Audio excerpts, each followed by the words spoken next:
With Phil stumbling drunkenly out of his bed, appearing in his head all the things he's wanting to be said. 19 minutes of Phil to Phil. With so much time to kill, he promised chill, but all he does instead is beg and chill. The stream's online and straight away begins to whine, but always fine as long as Shaz benign and doesn't step out of line.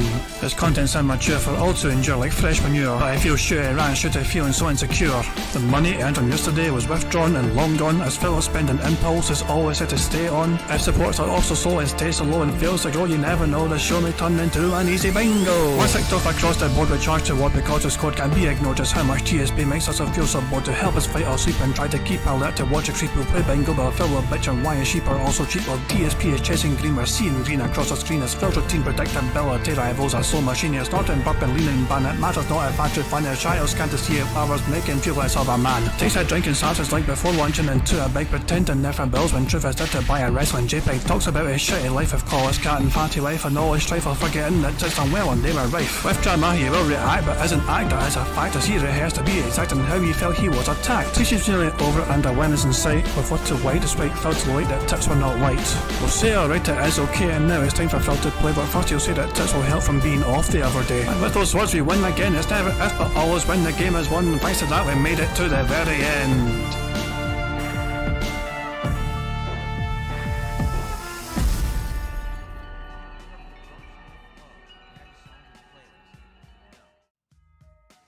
Hey guys, King Jad here, and welcome to DSP Bingo for what is today, Sunday the 10th of March 2024.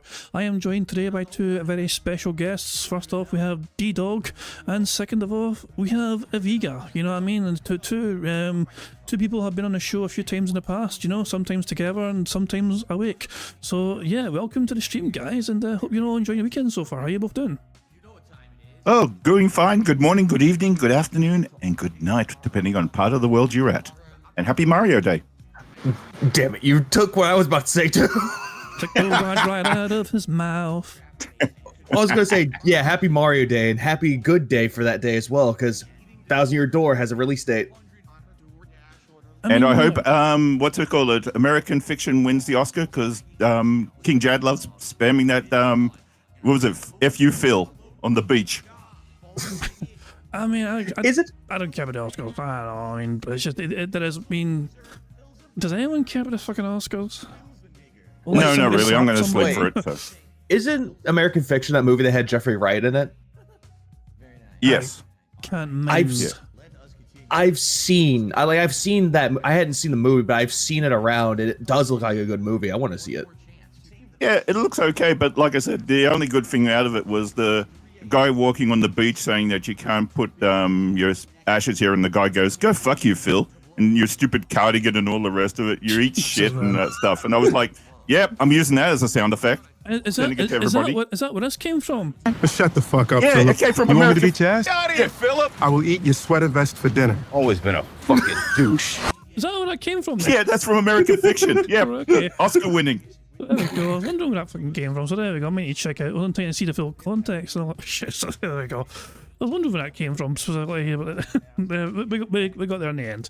So yeah. Anyway, today's the weekend, and today's a full day of Phil reacting to nothing essentially, because he doesn't really do react stuff. He just sits there and just lets things play for other people to find. And I don't know, the last few days, I mean, I highlighted it earlier on to you guys, but Phil has actually been enjoying a little bit of a revival in the old support side of things the past week or so, and it really kind of came to a head the other day, you know, yesterday, when Phil, it broke the $200 mark in a day.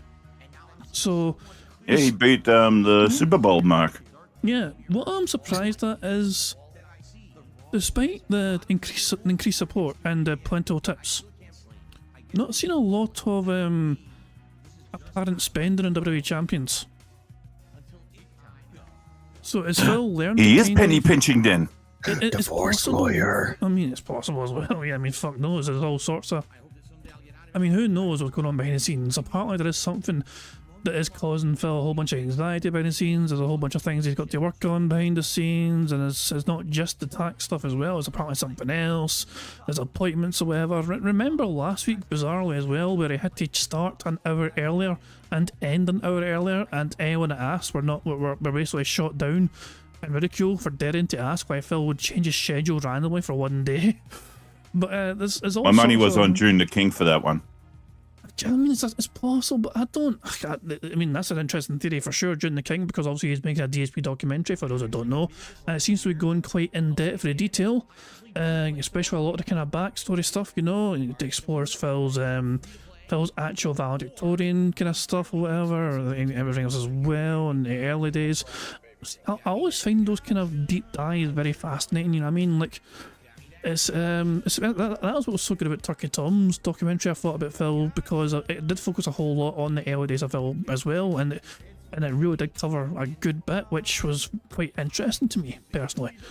Because obviously it's like we're so used to seeing what Phil's like nowadays, but it's like hearing and seeing how he became who he is essentially, you know. And it's like you always see these old clips of Phil from back in the day, and it's like he's a different creature. I mean, he's an obnoxious piece of shit, but he's clearly happier back in the day. He has actual friends and like a social circle and his little fighting community stuff, you know what I mean, his little fighting game buddies, and he seems to kind of bounce off one another, you know. And like, compare that Phil to today's Phil, so it's night and day, the kind of person. Yep. Because what was it? You know, he was a happier person. He wasn't a failure, as Turkey Tom kept calling him, and that was the only thing he resented about the documentary that he didn't even watch. So, okay, I'm calling it now. If we get a random Turkey Tom reference again today, I'm gonna give a free space. A free space. ooh, Because I mean, it brought makes this up on Twitter. I brought this up on Twitter because the amount of times that Phil has mentioned Turkey Tom over and over and over again. I might even do a tweet about it as well. What I find very amusing is that They Call Me DSP keeps referencing Turkey Tom, which is his Twitter handle, a few times a month with the milking and 10 years of failure stuff. And all that time, Tom likely has not even thought about DSP once since making those videos back in November of last year. Been almost half a year he's at this moved point on. in time. Yeah, he's just he got on with doing what he was doing. And he's just in Phil's like milking me, and he just keeps talking. Yeah, it's like, it's so funny though, because the only thing he's ever seen, it wasn't the documentary, it was Tom's response to Phil responding to the documentary being out there. That was the only thing that he responded to. It's so utterly bizarre. It really is. And also, I maintain it was a decent documentary from Tom. I mean, it was sort of especially like the early day focus as well. That was kind of one of my preferred parts of it, you know what I mean? Current day stuff, you know what I mean? There's a couple of things could have hit on that it glossed over, but for the most part, there is so much show. For Phil being as born as he is, there is a tremendous amount to unpack in certain topics and certain incidents in his life. Yeah, he just loves living in the past. That's it. It's like, you know, every few minutes, it's, oh, you know, I'm a 15-year content creator, and he's been doing for 15 years, and he only just fixed his microphone this week.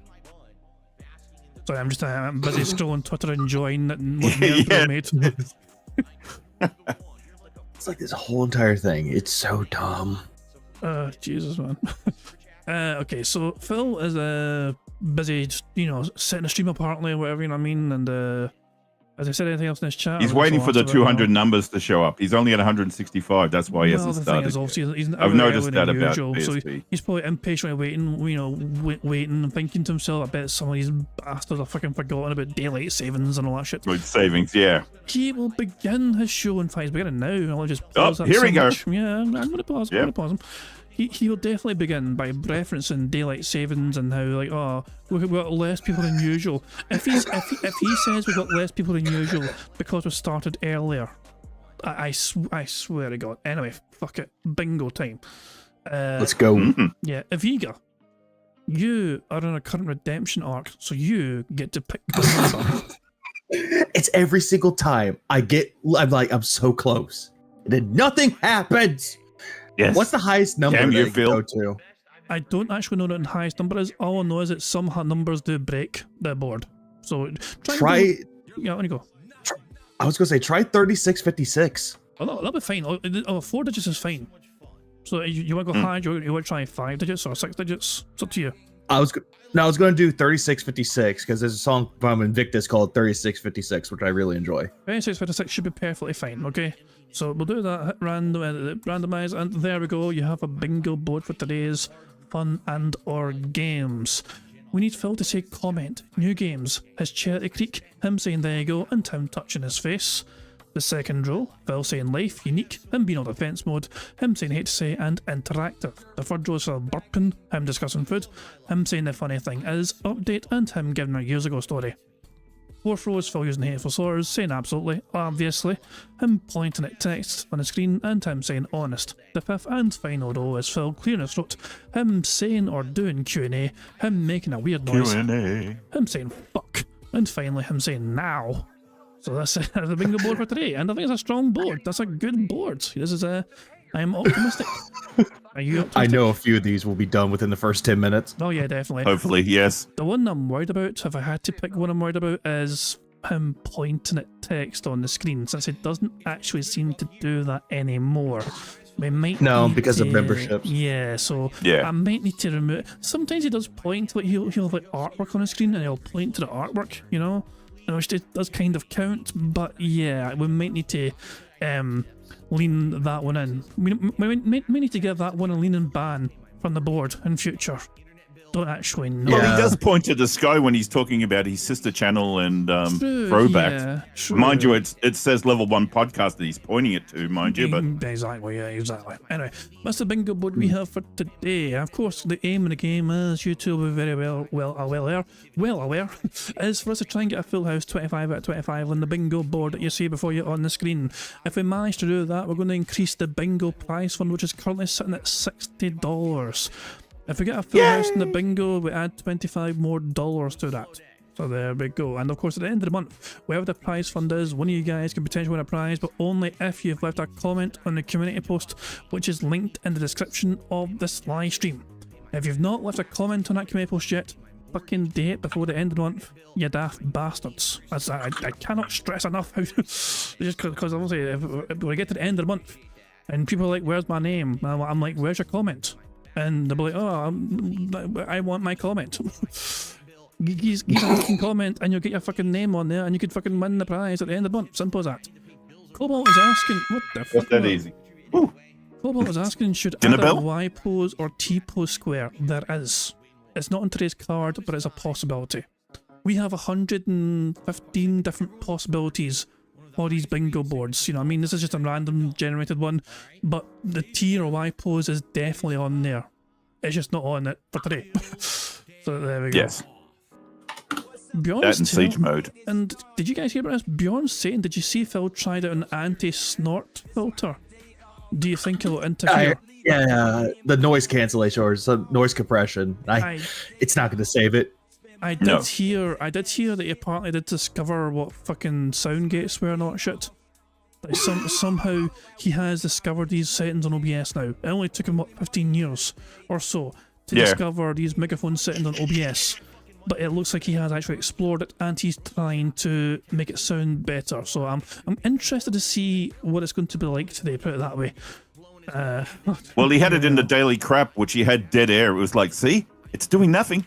Yeah, and he was like saying, See? like, oh, y'all can't hear the PC fan. See?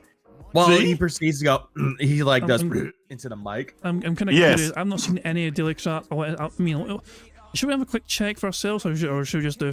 Nah, It's only fuck. 7 minutes, exactly. Give us some skip juice. Yep. Fine, we'll check it for a minute or so. Sure. Good evening, everyone. Phil here, and welcome to the Daily Wrap for what was Saturday, the 9th of March, 2024. I'll tell you what straight away. There is an immediate, noticeable lack of background noise. There is definitely something. It is obvious to me. Yeah. He Because only you- did this yeah. also after the stream, after Like a Dragon.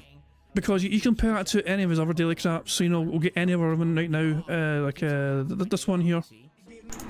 Good evening, everyone. You can hear the background Yep, noise you can hear immediately. it. Yeah. I'm Phil Yeah. here, and welcome to the Daily Wrap for what was Friday, the 8th of March, 2020. It's just non-stop, yeah, so you can definitely hear it. So the fact that you can, there's an immediate difference immediately. Welcome to the Daily Wrap for what was Saturday, the 9th of March, 2024. RPG Day, as opposed to yesterday's day, which was a split between Final Fantasy. So you can actually tell that you can. So his voice is perfectly fine. It looks like if Yeah. So immediate impression is it could be set up good here. You know, but I mean, it's not optimized as best as it could be because Phil was still too far away from the microphone to use it as effectively as possible. But it has seemingly cut out the background surrounding noise, picking up that kind of shit or whatever. And Phil burped there and it picked up a burp. So even as like slight bodily functions and snorts and burps, looks like those got picked up, which is good news for us. Fantasy 7 and fighting games with Tekken 8. Today was all RPGs all day long. Now, on the first stream, it was the Level 1 podcast. And Who gives a fuck? Okay, fine, fair enough. Phil looks like he's fucking set this thing up now, so don't have that strange ambient background noise anymore. Who knows? But to me, it's a positive. You know what I mean? It makes it better for Maybe us. he saw. A little boy's just so growing up. Maybe he saw Prophet's video. Yeah, seen Warren's comment there. It Maybe, could very well yeah. be. Prophet, I mean, to be fair to Prophet, I know, and Prophet fucking, dunks him all the time, but he's always tried to help him. He's always like, hey Phil, this is what you should be doing. This is how you can fucking do it. You do this, you do that, you use this, you use that. He has gone out his way extensively to try and help Phil time and time again, even though he knows that he doesn't need to, he doesn't have to.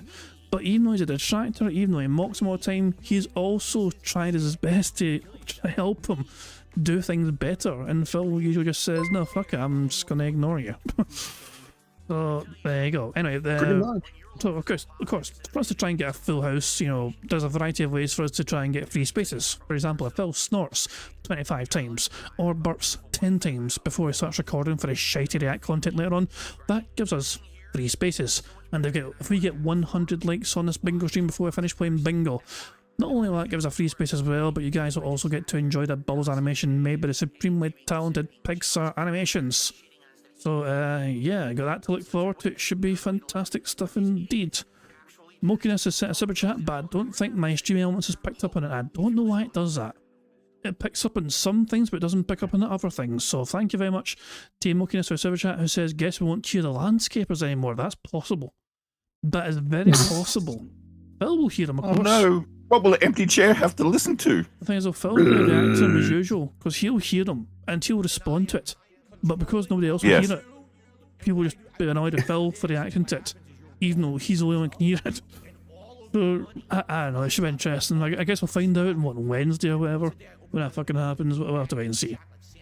We'll find out. But yeah, and thank you, Mokiness, for subject. I'm sorry it won't play animation. It's just for whatever reason, my stream elements is ignoring some things that happens. For example, D-Dog gifted 10 memberships and then 5 more memberships earlier on. And even though I wasn't live, I had the OBS open. So it was actually triggering alerts, but it only triggered them for the 10 gifted members. The 5 it didn't trigger any alerts for. So it's like my activity feed. Well, I didn't want to derail the stream, that's why I did it early, so. Yeah, thank you very much, by the way, for that. So yeah, and You're welcome. So there you go. Very kind of you. But anyway, and anyway, sometimes it'll work, sometimes it won't, but I'll try and catch them anyway. And it's just I wish I knew a way to fix it. I don't know. Maybe I just need to update my OBS Stream Elements template thing. Maybe just kind of create a new version. Maybe just something up with the old version. If I just create an identical copy or whatever, I might fix it just with a different URL. I don't know. I will try and work it out for next time. So there we go. Anyway, I think I've covered all the bases. I think we've built up a nice amount of speed up just so far. Do we know if it's a short intro or a long intro? Is he going to do anything? Short intro. So he is actually going to he's going to have something to say before he begins. Okay. And Hotopin, it was from Paraguay, not Argentina. So there we go. So here we go. We've got it Phil ready to go. Anything you guys want to say or do or whatever before we begin the bingo outright? I'll let our other guest go first. I got nothing. I just want to see what kind of bullshit he will come out of his mouth. Just so you know, while you're listening, Google you off. can ask me to fast forward Oh, or God rewind damn by it. any of my- Amazon thought I was talking to her. Hang on. Now for your Jesus Christ. Hello? Yeah. I mean, I like who the fuck asked Google? Who the fuck asked? Yeah, she thought when I said Viga's name, she thought I was talking to her. But... Boy, all I was going to say is I'm looking out for Zelda Pajamas Day 2, but there you go. I mean, who knows? We'll have to wait and see if Phil stands up or whatever and shows off that dead air of his. Who knows? But yeah, I'm going to spam the random Scottish soundboard button to send us off into battle as always. And she's a big fucking bitch. That's probably one of the best ones we can have. Here we fucking go, guys. Good luck, everybody. Here we fucking go. Good morning, everyone, and happy React Day, but also daylight saving time beginning here in the United States, which is why I'm broadcasting an hour earlier than usual. But also, it's Mario Day. But also, today I'm testing new settings with my microphone with new noise gate and filters. Okay, there's a lot going on. So, let's investigate all of this one by one on today's episode of the Level 1 Podcast. That, to me, this is going to be sounding so weird. His dead air is now so much more obvious, if that makes sense. Yeah. It's like because there is no ambient background noise to accompany the dead air in between him saying things, it's just nothingness. It's just dead. See, this is why I have like I try and have like quiet background music on, you know, and to go with a bingo, because obviously I will sometimes have a rant. I don't want to just have dead silence in between me taking a fucking breath so I can fucking rant some more or whatever. So it's nice to have some little quiet background detractor music on. But Phil doesn't obviously have that for his shows, so he just got this crushing dead air now, and we're just silent as hell.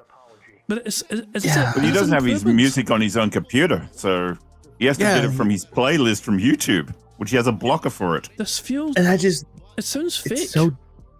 it's bad though, because he wants to like come across as like a professional streamer, but it's like you have music, like you go on your rant and all of a sudden we hear on the X and Y axis, and it's like you could still hear things out of it. When it's with Phil though, he just sits there, nothing.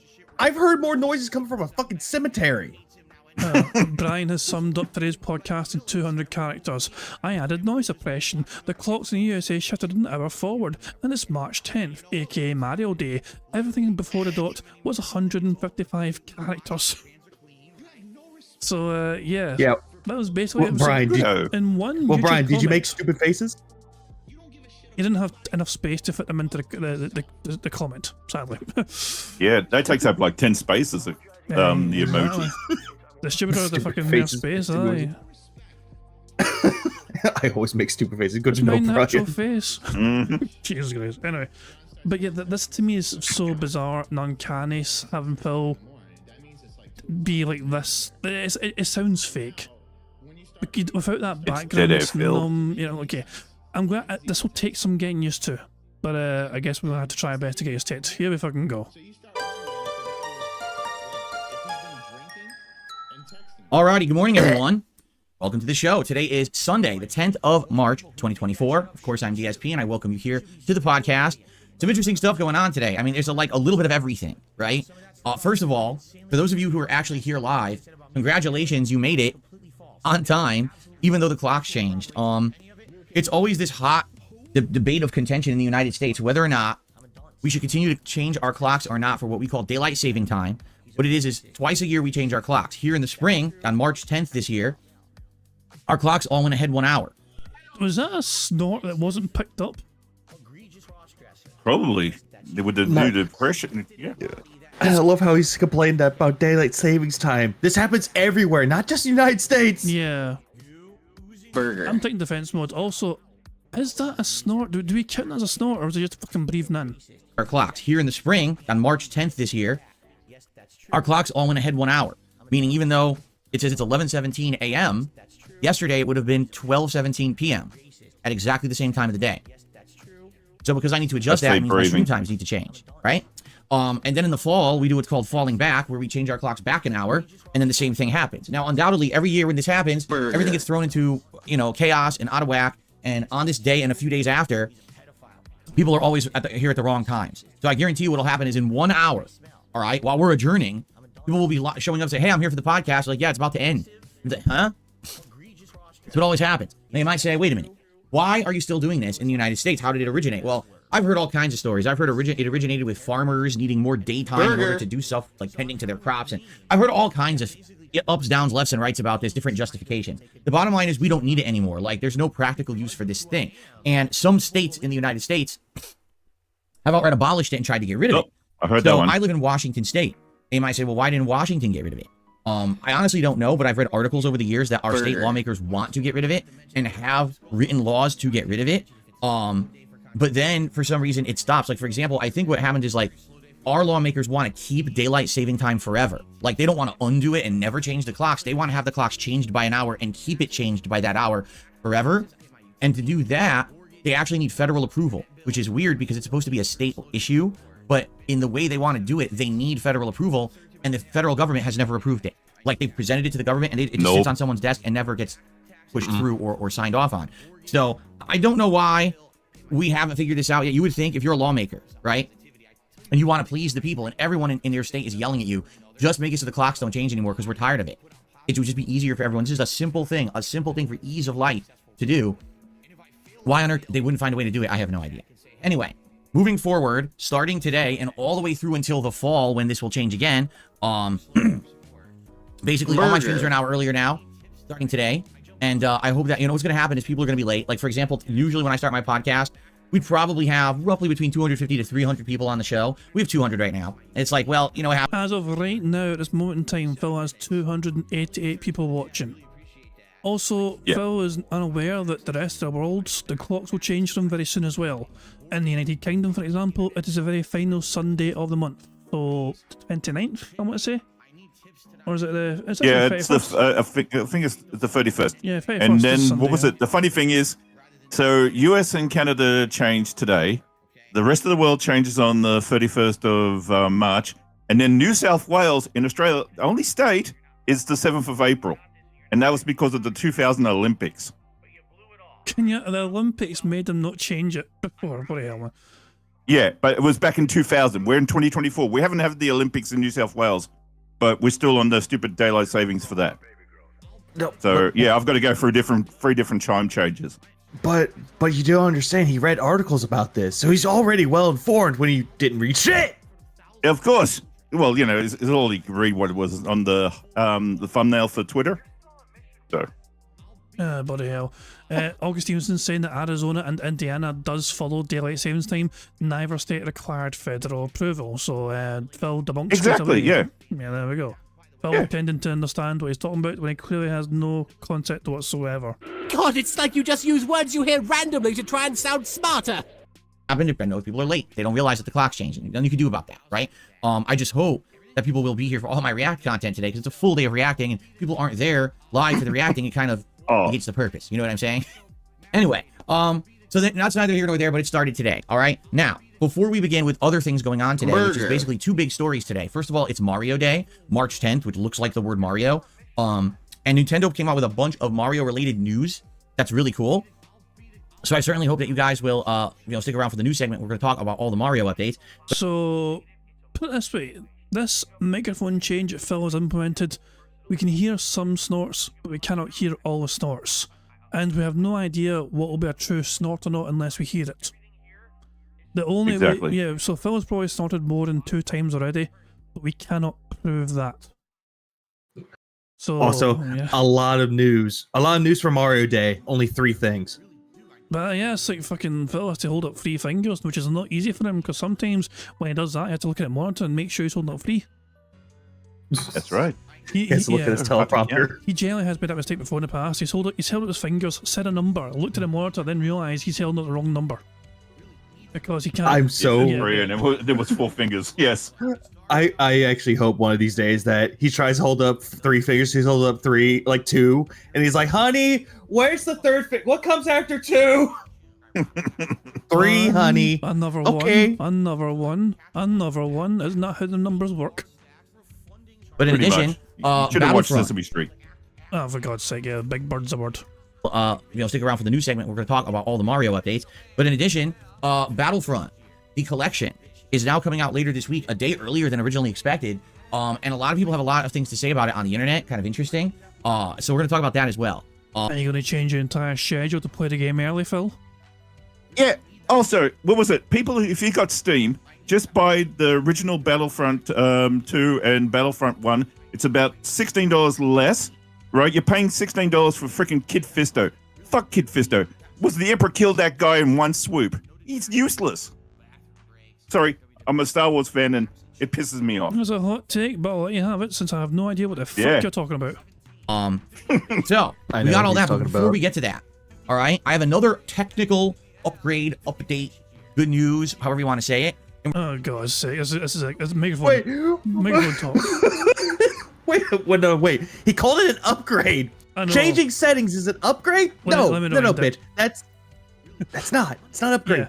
Yeah. You want to know what he did here? So basically, I will walk you through what he did. Okay. All he did was on his OBS. He right clicked on his. Well, he didn't have to right click on it. On your microphone, on your volume mixer, your audio mixer on OBS, for your microphone, you click on the three dots to bring up the menu, and you go to filters, and then you add the filters you need. That is literally all he did. And there's also there's filters compressor, expander, noise suppression, limiter, gain, there's noise gates, there's all sorts. And he just followed the instructions that somebody probably gave him. Or maybe a YouTube tutorial. Who knows? Maybe we'll find out who helped Phil here. But yeah, oh, and August Stevenson says, I've issued a retraction on my previous comment.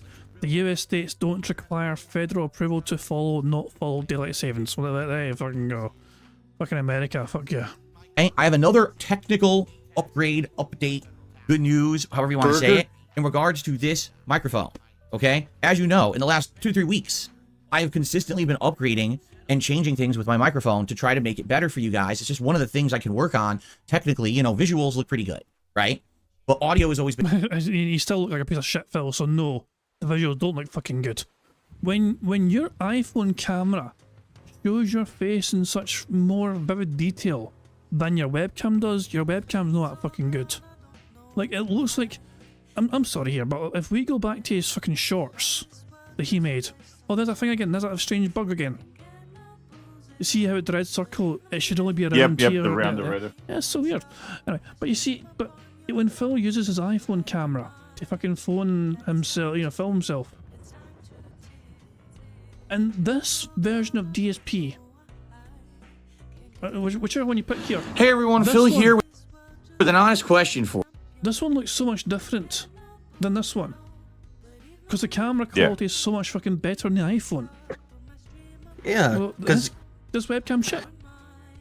it's like all the iPhones out there, they have like a really good camera, and that's the one thing that they always focus on. And then you look at his webcam, and it just looks awful. The only thing that he does, he changes the settings for the camera. Oh, I'm doing 1080p. It's like, bro, there are people doing like 4K. Nothing special. And it's not just that as well. Obviously, the webcam he's using now is better than the one he was using, 2 years ago, whatever it was, where it was like fucking weathered look or whatever, you know what I mean? It's very bizarre look, but it's still shit. It's still pretty fucking shit. Yeah, as soon as he shrinks it down small, it becomes crap. It's all pixelated and stuff. Goodness me. Black Mage gave a super chat, but I don't think it's going to set notification off, sadly. But thank you very much for Black Mage for super chat. It says, as a Scotsman in heritage, going without fried foods as I recover from the stomach surgery is miserable. Shit, I forgot about Black Mage. You're still recovering from that bloody surgery. And I hope you feel Big better, ups man. on that. Yeah, because that was fucking brutal, man. And you still can't have fried foods. That's not even a Scotsman heritage thing. Like, I feel like that links to the Americans and the Scottish together, the love of deep fried everything. You got something to deep fry. All these state fairs, you go to fucking American state fair, they got fucking deep fried specialities over the fucking place. The Scots can fucking, resonate with that. We'll bring along the fucking Mars bars and the fucking, the fucking pizzas. You can deep fry those bastards. There you fucking go. But yeah. Or peanut Or butter even jelly butter. sandwiches. Yeah, if it Yeah, works, it works. butter, Yeah. butter, jelly time. Yeah, but Butter. hopefully you're on the mend, Black Mage. You know what I mean? Obviously, I remember you telling us, like, I think it was the last month you were on just at a hospital recovering, and you're still. I mean, hopefully it would not be too long before you can get to just like have a little guilty pleasure, of enjoying some deliciously horrifically fucking unhealthy deep fried goodness. Hopefully, be able to enjoy some of that soon. Fingers crossed for you, man. But yeah, hopefully your recovery keeps going well, pal. And yeah, hopefully Pro's not bullying you too much about the weed consumption. Jesus Christ, because Prophet Billy's black mage all the time, it's fucking terrible. But, look at that. To be fair, Prophet is built different, man. He's fucking takes like 400 milligrams of stuff, it's mental. But yeah, the point I was trying to make was the camera quality. Phil, this is an improvement on what Phil had. But it's still quite shit compared to what most professionals do, because most professionals, you can see their face a lot more clearly. This kind of clear visual, which nobody wants to see. Do we really want to see Phil in this kind of quality every day on a fucking podcast? The wrinkles and the age-worried lines, and the crow's feet. Maybe we should be careful what we wish for, I guess. I don't know. But anyway, let's get on with the bingo. Good start to so far. Oh my, I just realised what the fucking bingo background was. It's Freck. Oh, yes. I was about to. I didn't want to say anything. You know, the best part is that wasn't even like, you might think, oh, I picked that for you. No, I didn't. I randomised the bingo fucking background. This is random fucking chance at play here. And you got fucking. It does that. What was it? When I picked the bingo one the other day, which I lost, sorry. But it had the inflatable pig playing the video games. Yeah. I was like, oh, that's my picture. Yeah. It's pretty cool, yeah. But yeah, fuck me, I got fucking Freck. Well, hopefully we can get fucking the Freck picture fully fucking, fleshed out.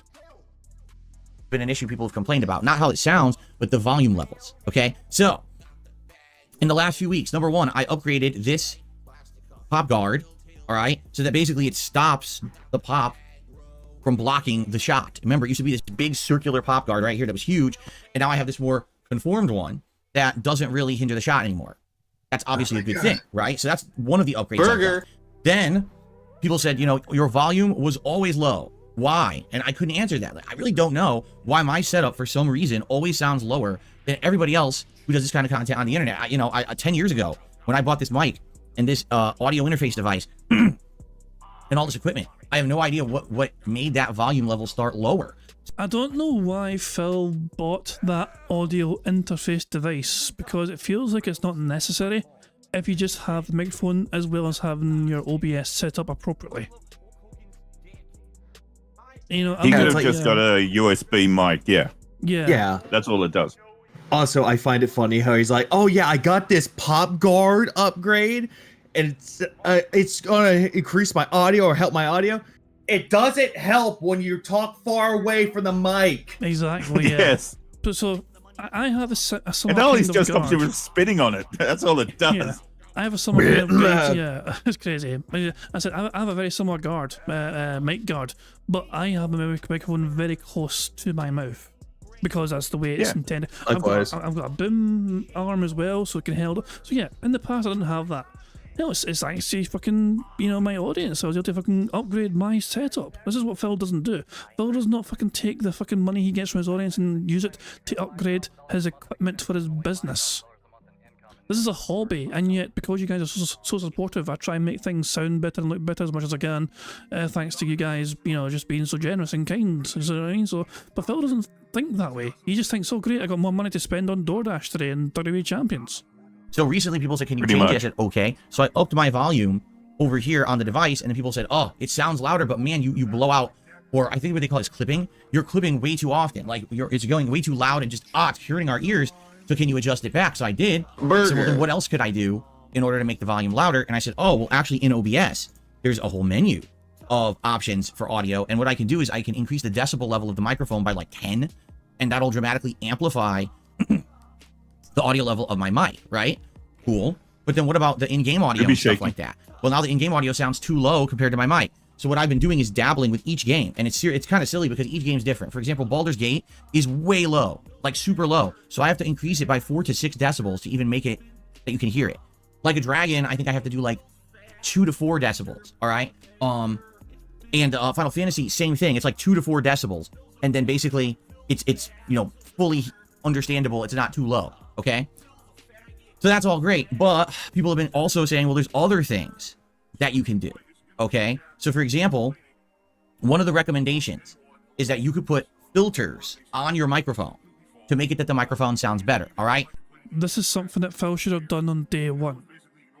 I just want to emphasize that point very clearly. If Iga, when you started streaming and you were getting your microphone sorted, what was the first thing you did? See if my audio was good.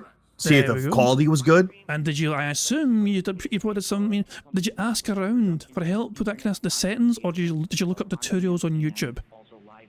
I just looked up tutorials, and then Logan from Taking L's had a video showing off how to do it. And I was like, oh, that's great. There we go. Exactly. So this is what people should be doing from the immediate get-go. I assume D-Dog similar kind of thing with you. If you wanted to make sure, if you weren't too sure what you were doing, you looked up basically, you went and Googled essentially or YouTubed a tutorial to try and understand better.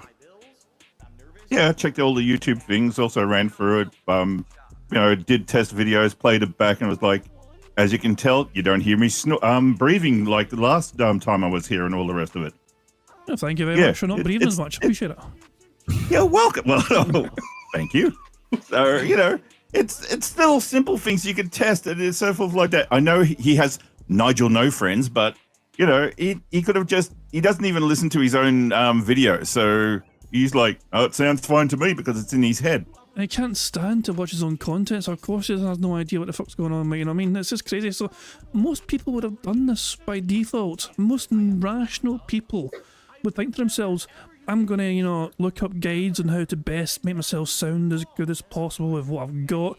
I'm gonna maybe, just maybe search my microphone and search OBS as well in YouTube and Google or something to see if there's any guides or references or whatever. Phil doesn't do that. And he just literally plugged it in. And now, that was it. well, I was gonna say not only that, but also another thing that I tend to do is like I usually do test recordings. I record like a full minute, and if I hear something's too loud, something's too low, I fix it there too. I'm usually doing that as well, to be fair, yeah. I mean, these days, know as much, I'm kind of an autopilot sometimes, so I don't know. But because obviously I worked the previous day, I kind of think, I should be fine today. But, yeah, I mean, for the most part, though, yeah, it's definitely good to test out, especially if it's a big project as well. If it's a big thing you're working on, I mean, definitely make sure you test out. What I tend to do these days, bizarrely, because I have my microphone set up appropriately on OBS with things like the noise gates, not shutting the filters, I will actually record my audio through OBS, and then, like, this is if I'm making a video, like that video I made about me doing the fucking gym, for example, and changing that video. So the recorded videos, the edited videos, I record my audio separately through OBS, just as a video, and then I'll put that audio into Audacity and just export the audio there. Rather than use Audacity, because Audacity is where I can fucking do all sorts of things with the random microphone thing. But it's just easier since all the fucking settings and filters are there on OBS anyway. To have your microphone sounding as good as you want it, it just makes sense to use those settings to record your own microphone audio with. But it strikes me as amazing that this is Phil's business. This is his livelihood. And he's only now discovering noise gates on OBS Studio. And I like how he keeps telling us all over and over again, like, we're a guest at a party, and he keeps walking up to each person.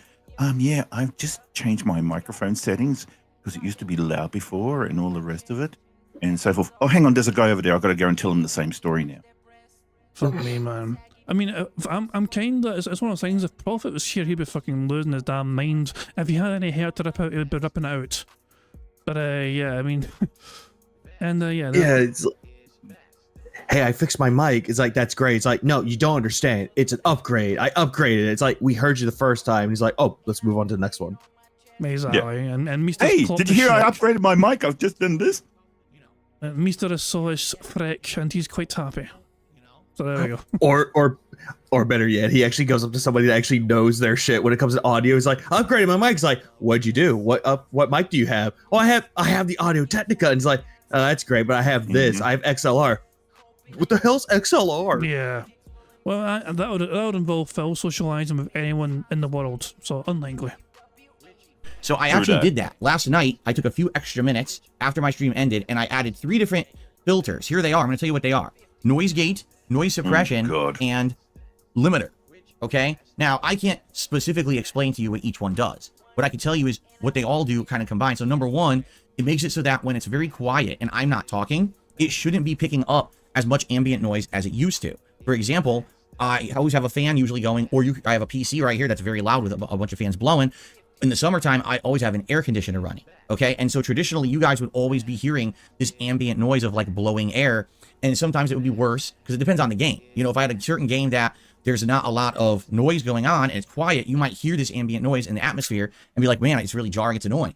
It's not a constant, but at the same time, people have noticed it over the years. So number one, that should be gone, which we're going to test in 3, 2, 1.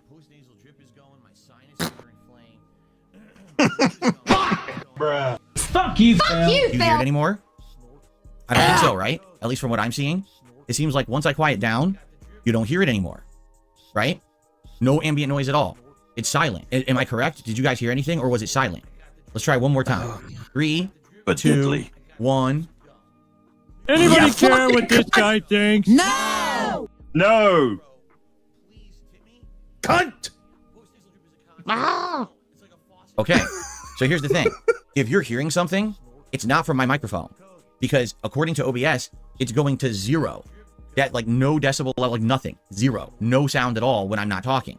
So if you guys are still hearing something, it actually has nothing to do with my microphone at all. And it actually never did.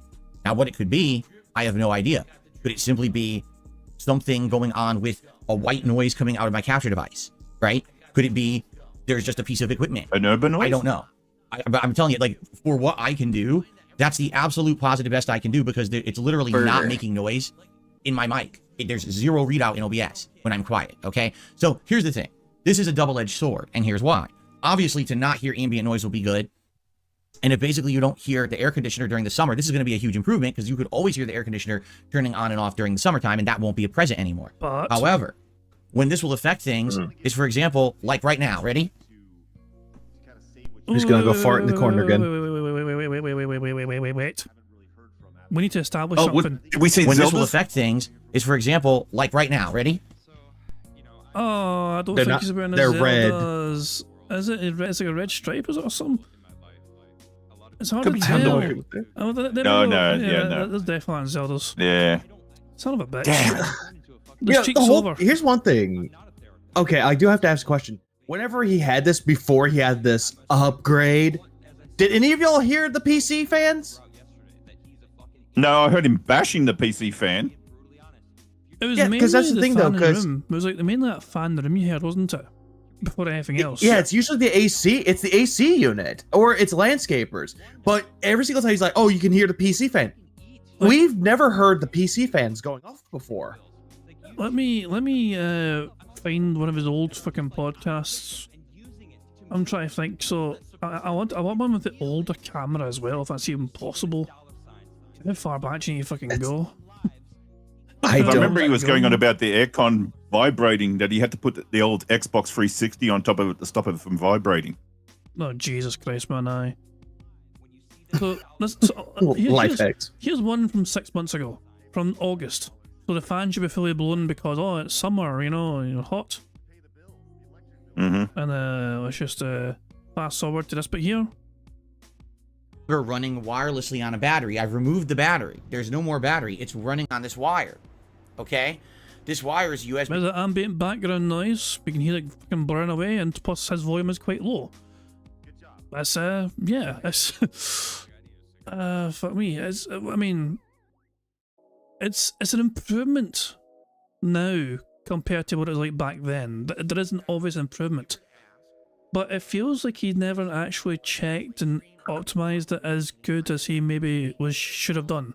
Like, he knows what the things were and he activated them, but I don't think he actually changed any of the settings, if that makes sense.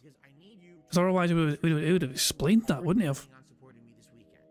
Like, he would have explained, Yeah. oh, so I went and tested it with going loud and quiet and everything else. Like, so, no, he didn't do that.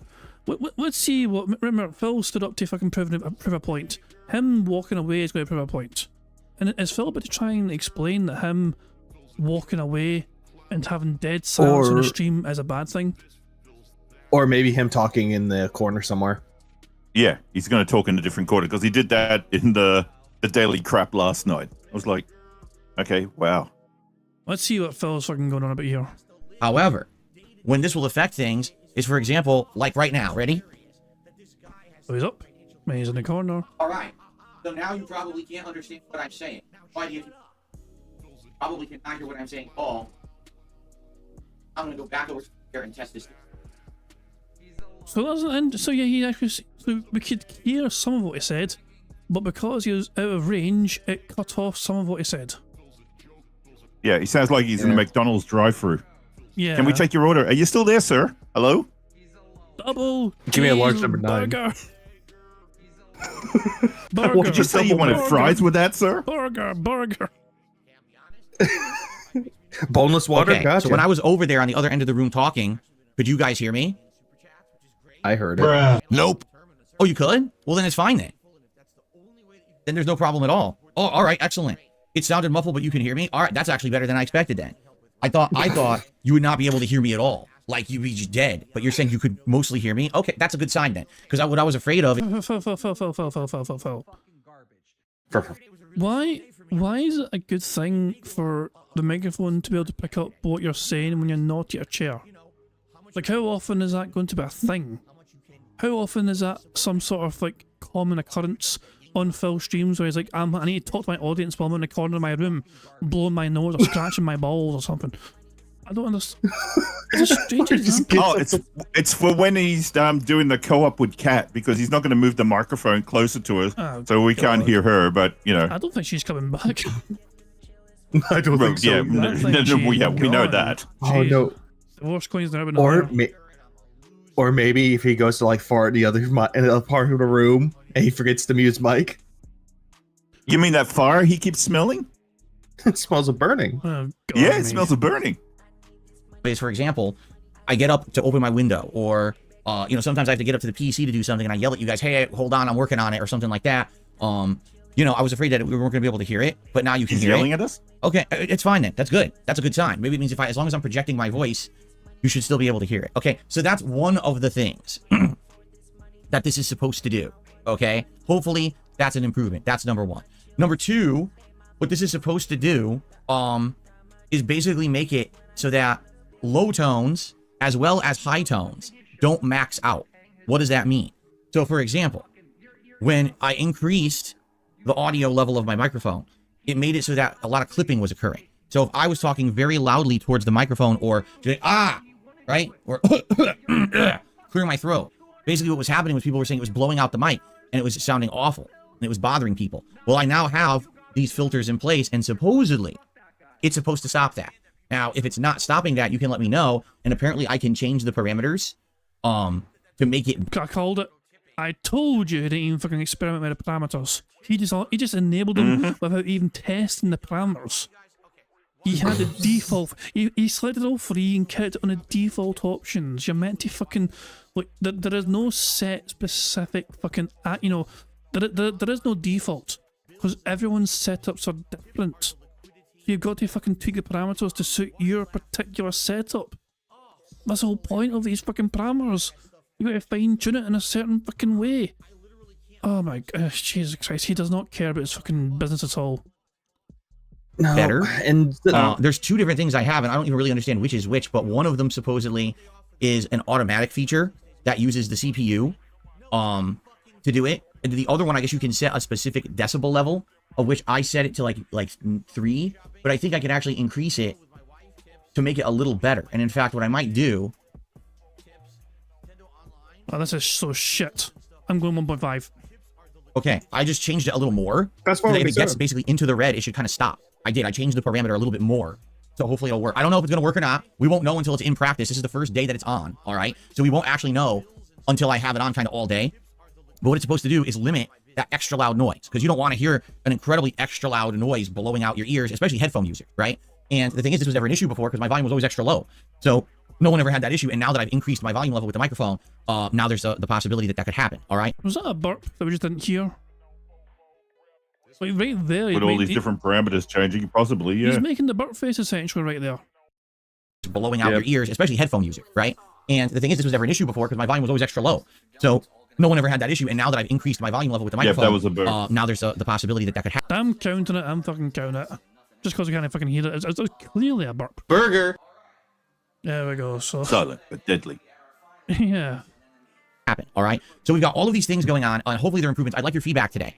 when you're listening to my React shows today, here, obviously the podcast, and then over on DSP React, which is the DSP versus the Internet show, and then over on the DSP Throwback channel for Retro React Tonight with Heavy Rain, please let me know how it sounds, and I like your feedback. Now, some people have even gone as far to say, well, are you going to also put those filters onto the gameplay?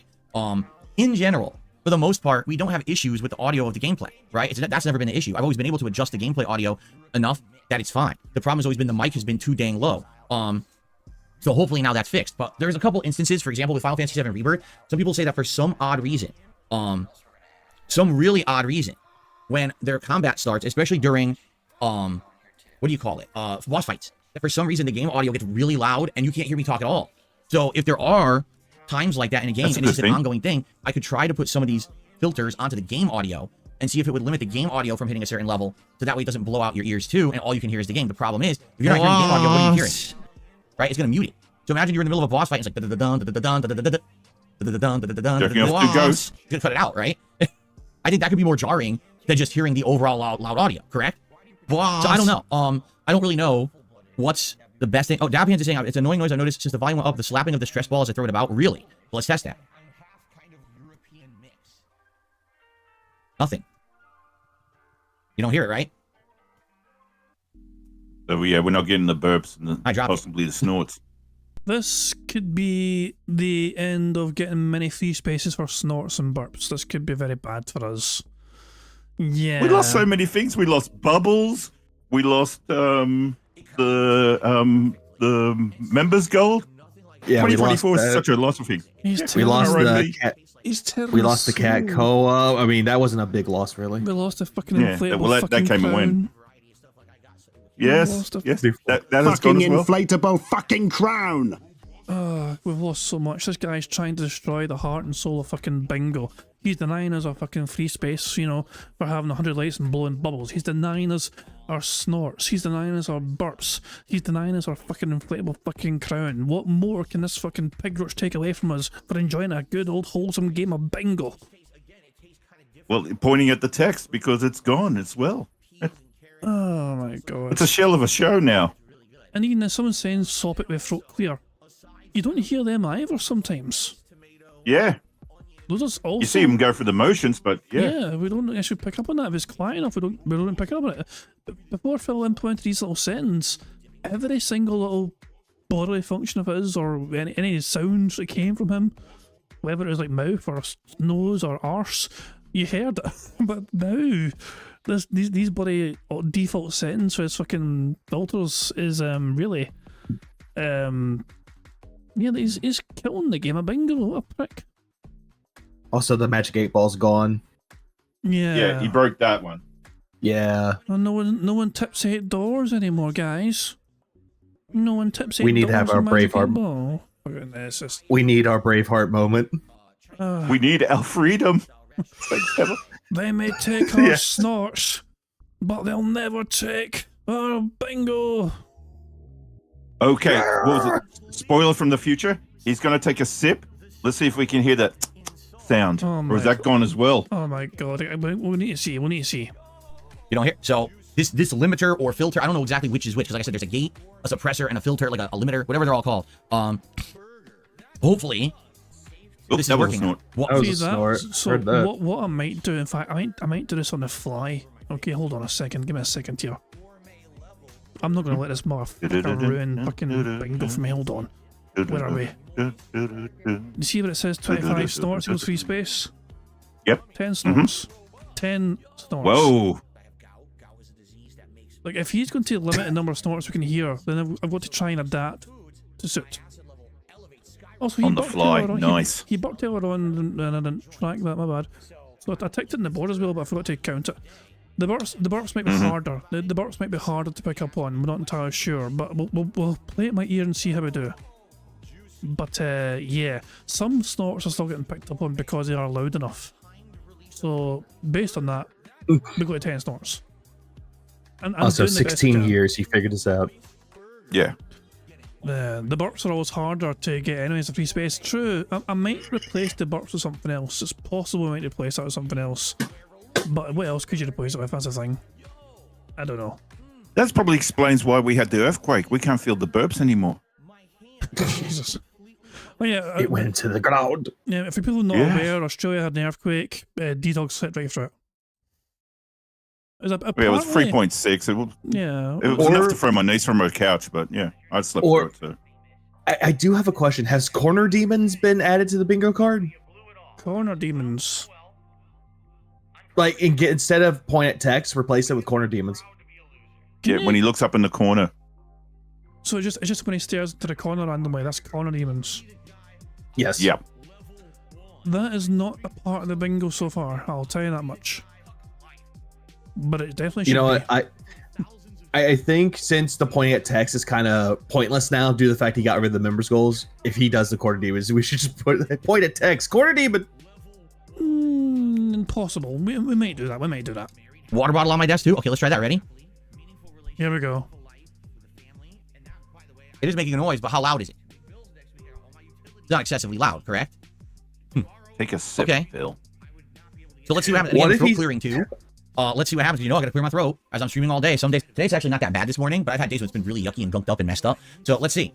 Hopefully this stuff is all improvements. You know, again, this is stuff that I can do, but I need to have time to do it. I want to say thank you guys for being patient. Now people are actively trying to help me to improve my content, rather than it just being people making fun of me and saying, "Oh, your content sounds horrible, or looks horrible, and sucks." Now people are like, "Oh, if he's willing to try stuff, let's step up and try to help him and give him the advice and give him what he needs." So, you know, this is because people sent me information about this stuff and said, "Hey, here's a video about it, and here's how you can enable it." And I looked into it, and oh, there it is. Right? Why not? Well, you should have been doing this yourself, though. Your lack of desire and drive to try and improve your own content and your business, it shouldn't have your fans forcing you into looking this up for you to have made these basic, simple fucking changes in the first place. Is it nice that you finally adapted it? Yes, but it shouldn't have taken the fans telling you these things for you to have done it. Enable all this stuff. Sure, let me try it. And it seems to be working, correct? So again, little improvements. Step by step, piece by piece, that's what it's all about, right? So, good stuff. Here we are. Anyway, I didn't really hear a lip smack, girl. Did you guys hear a lip Yeah, smack? neither did. No, I didn't hear it. Oh. And I was reading a Darish chat No, thing. I didn't hear. Apparently I lost hear. his crown. Yeah, I didn't Go hear ahead. that at all. But it's like another thing too is like, oh, can you hear the water ball? What if he's just doing this and he's lightly putting it down? It's like, oh, you couldn't hear it, right? Phil Yeah. could hear it, so Instead- because Phil can hear, he's thinking, oh, I wonder if the audience can hear what I'm hearing. Well, that's the whole point of these fucking noise gates and oh my. The whole purpose of that is for the audience to not hear everything going on in your room. Like when I'm like clicking my mouse, for example. Can you guys hear me click my mouse? No. Nope. You can't. No, Well, nope. you might be able to hear it when I'm talking. Well, also, it can't shut the microphone off while I'm talking, so you might be able to hear it clicking now while I'm talking. Nah. No, it doesn't even pick up that. No. There you go. Why is that the case? No. Because I spent ages trying to fine-tune these settings. Yeah. You know, that's what I'm saying. I spent so long trying to fine-tune the settings, so it's like it would pick up only my voice. You know, and Yeah. after a lot of trial and error and patience and everything, test and everything else, it eventually got there. Phil does not want to put in that sort of effort into his craft, his business. For me and you, this is a hobby. And yet we put more effort into this than Phil does. And this is his livelihood, his means of living. To me, it's unforgivable for Phil to have neglected his business for this long. Fair play to him, he's finally fucking trying to change after 15 years of trying to improve the audio issues for his fucking audience. But And not only that, but every single time that people tell him to change things, he will always fight the tooth and nail for it. It's like the direct capture. Why should I do that? Now, I got this camcorder in my surround sound, and he does it. Oh, it's the greatest thing ever. Oh, the audio's fine. And now it's like, hey, I fixed my audio. Which is it? Are you just gonna stick to your convictions and say no, fuck everybody, or I'm just gonna do it anyway? oh, Taco's made a great point. Wouldn't it be great if Jasper meows at some point in the future and the mic doesn't pick it up? Imagine DSP's face if that happens. Guys, Jasper meow, did you hear it? No? What do you mean no? Damn you, Nope. noise gate. No, what do you mean no? Ban. You guys are saying Jasper meow, I did. Banned, get out of here. You're calling me a liar. you just- Mm-hmm. Has Or that the blood bell before? anymore. Oh, hell. I mean, Jasper won't be allowed in the office anymore if he can't hear his meows. Isn't that the whole point of why I felt allows him to be in there so he can potentially meow and make? Yeah, that's his guest. Unlike Dingo and the Baby. But for God's sake, yeah. Dingo and the baby. Well done to that wee trailer, by the way, that wee bizarre trailer that I stole for the trace stream for the dingo and the baby thing. I thought, that's a good trailer. I'm going to steal that shit. Yoink. Yep. Go for it. That's what it's there for. Did someone just drop an empty bowl? Wasn't me. No, it's funny though, because everyone can hear that. I just need to improve my audio, but it's like the same time though. It's like people can hear like that. That's like a glass tinkering, like the mason jar. It's a loud noise as well. I mean, that's not quiet background noise. That is a. Wait, I mean, that's like closer to the mic. Yeah. The only thing you're hearing from me is Alexa trying to dox me and with Google, but like you could hear that. That's like the mason jar. That's like Jolly Rancher vodka right now. But it's like this is all dumb. It really is. Yes, Raven says yes after 10 years. Well, yeah. What you gotta understand is, 10 years ago I was a different person. I was a stubborn asshole. Oh my god, let it remind us. Still are. Is this his audience shitting him for finally changing these settings for 10 years? I want to hear him just cook his audience and try and explain why I couldn't do this before. Okay, correct? So again, little improvements. Step by step, piece by piece, that's what it's all about, right? So, good stuff. And then I get roasted by Raven in this chat. Yes, Raven says yes after 10 years. Well, yeah. What you gotta understand is, 10 years ago I was a different person. I was a stubborn asshole. Remember, I didn't even want to adopt direct capture. I was like, I'll just use a camera forever.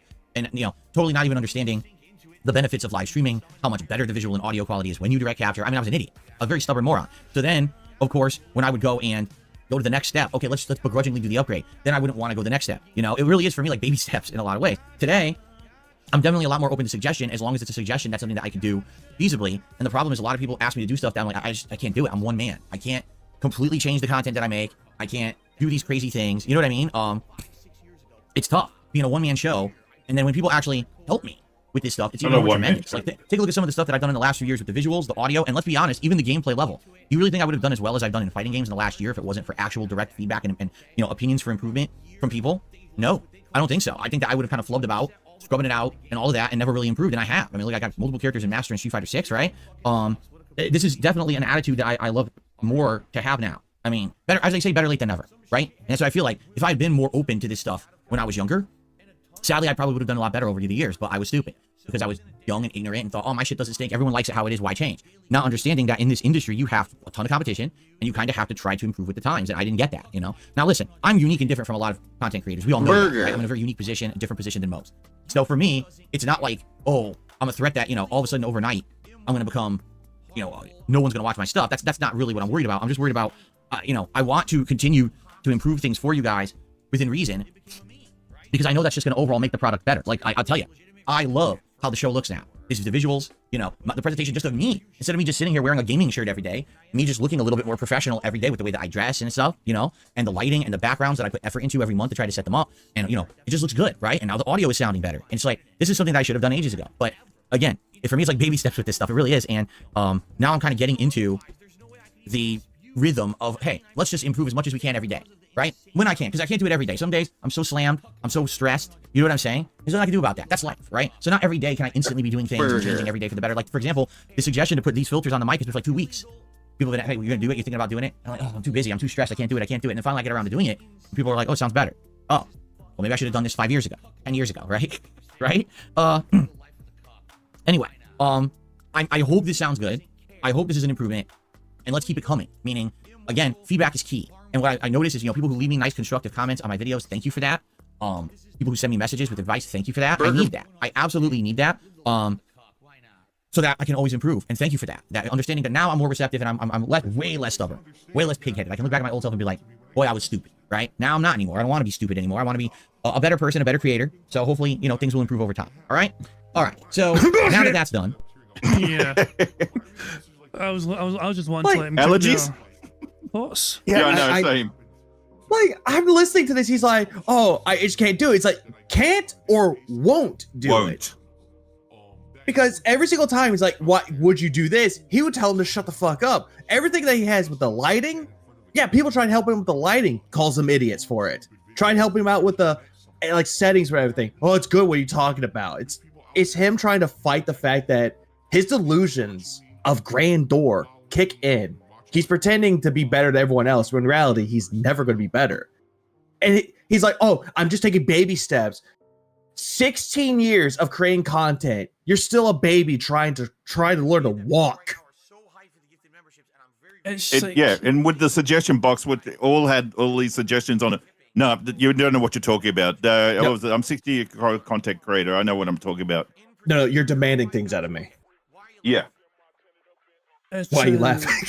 Yeah, it was like things like the suggestion box was always going to fall on its face because Phil was also going to neglect that for too long a time.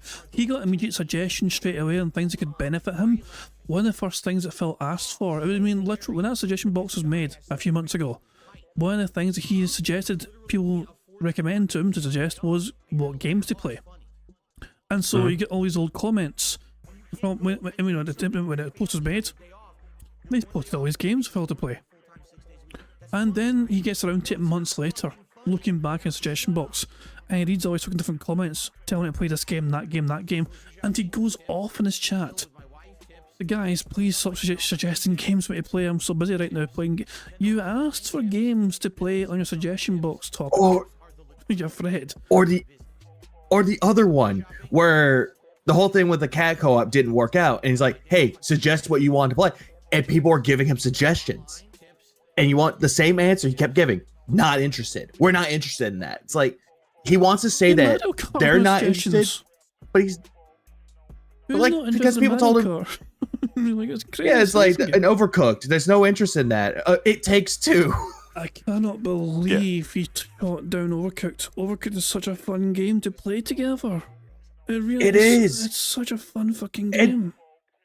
And the excuse that he gave, I won't be able to look at my chat. It's like, Phil, you could just play 1 or 2 levels, then look at your chat. The round's like 3 minutes long or something. It's not a massively long round. You can, in between each round, you can talk about the chat. He doesn't look at his chat for 30 minutes for the React stuff. For 30 minutes, his chat's on his laptop. He can move the laptop, you know. That's why it's called the laptop. It's not a sick computer. Yeah. Oh God, it's just what he could do. He could take that mic, put it a little bit because I'm looking at to the left, put the laptop right there, and then he could talk, have cat, and the audio goes off, and then he can just look.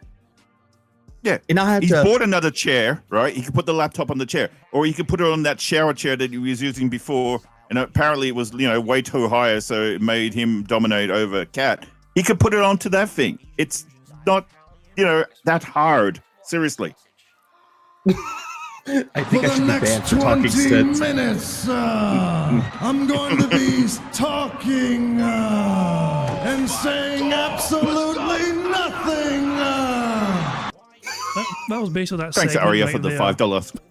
Yeah, and in between that, Ira gave a super chat, and of course, Streamlabs picked up on that. So it also played the notification over that soundbite as well. Thank you very much, Ira, for the super chat. It says one React video had top 10 co-op games, and he shot all of them down based on aesthetic alone. All pixel graphic games. Yeah, but he played Chrono Trigger. Yeah, that's right. Oh my God. Phil's I don't know what Phil's actually wanting in a co-op game. Like, what does he need in a co-op game? Because Overcooked was a great example because it's very simplistic controls.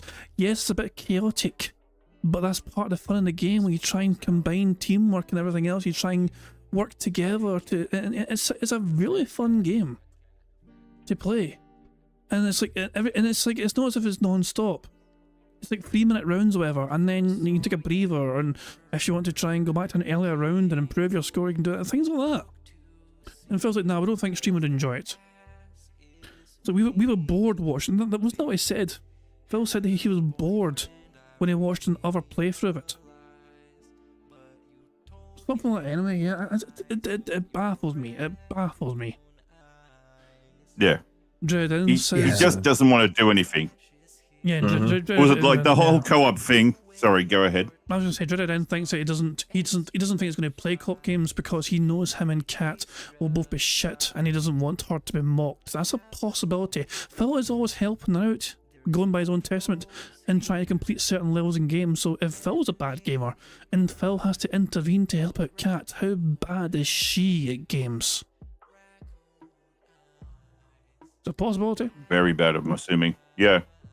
Like, I don't know though, because I actually on my off time I actually watched him play the Dodoko Island with Kat. She knew exactly what she was doing though. The whole problem is that he's trying to tell her to do something, but she doesn't want to do it because that's why she's not having fun. She has no control. Anytime Phil tried to suggest anything to do in that game, Kat was like, Shut up, bitch! Man, I just go on for Oh no! I can't. And that's and then he wanted to keep going on. So like he wanted to keep going on, say that when she played, she had fun with it. It's like because she had more control. And then she rage quit the stream. Oh, that was beautiful. That's one of the top 10 moments of the year. Cat just fucking waddling out of fucking frame, never to return. She's had enough. Walks away and goes, bye. Yeah, anything you want to say to Doesn't even say it to the camera. Bye. Bye. Oh, god damn.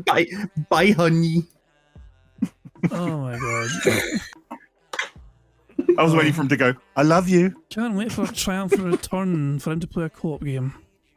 Let's talk. Yesterday was RPG day, meaning all day I played RPGs. First it was Baldur's Gate 3 on the first stream, and then it was Like a Dragon Infinite Wealth on the late stream. Baldur's Gate delved into the magical tower run by Lorican. He was a wizard who wanted to basically take control of Night Song, who is the demigod character who, when she's basically in prison, you can use her powers to become like kind of invincible or immortal. We had a big boss fight against him. Then we explored his tower, went into this magical archive, found 2 magical books. I mean, I could go on about this all day. It led to all kinds of quest lines with Gale and Mistra and all this stuff. It's interesting endgame stuff.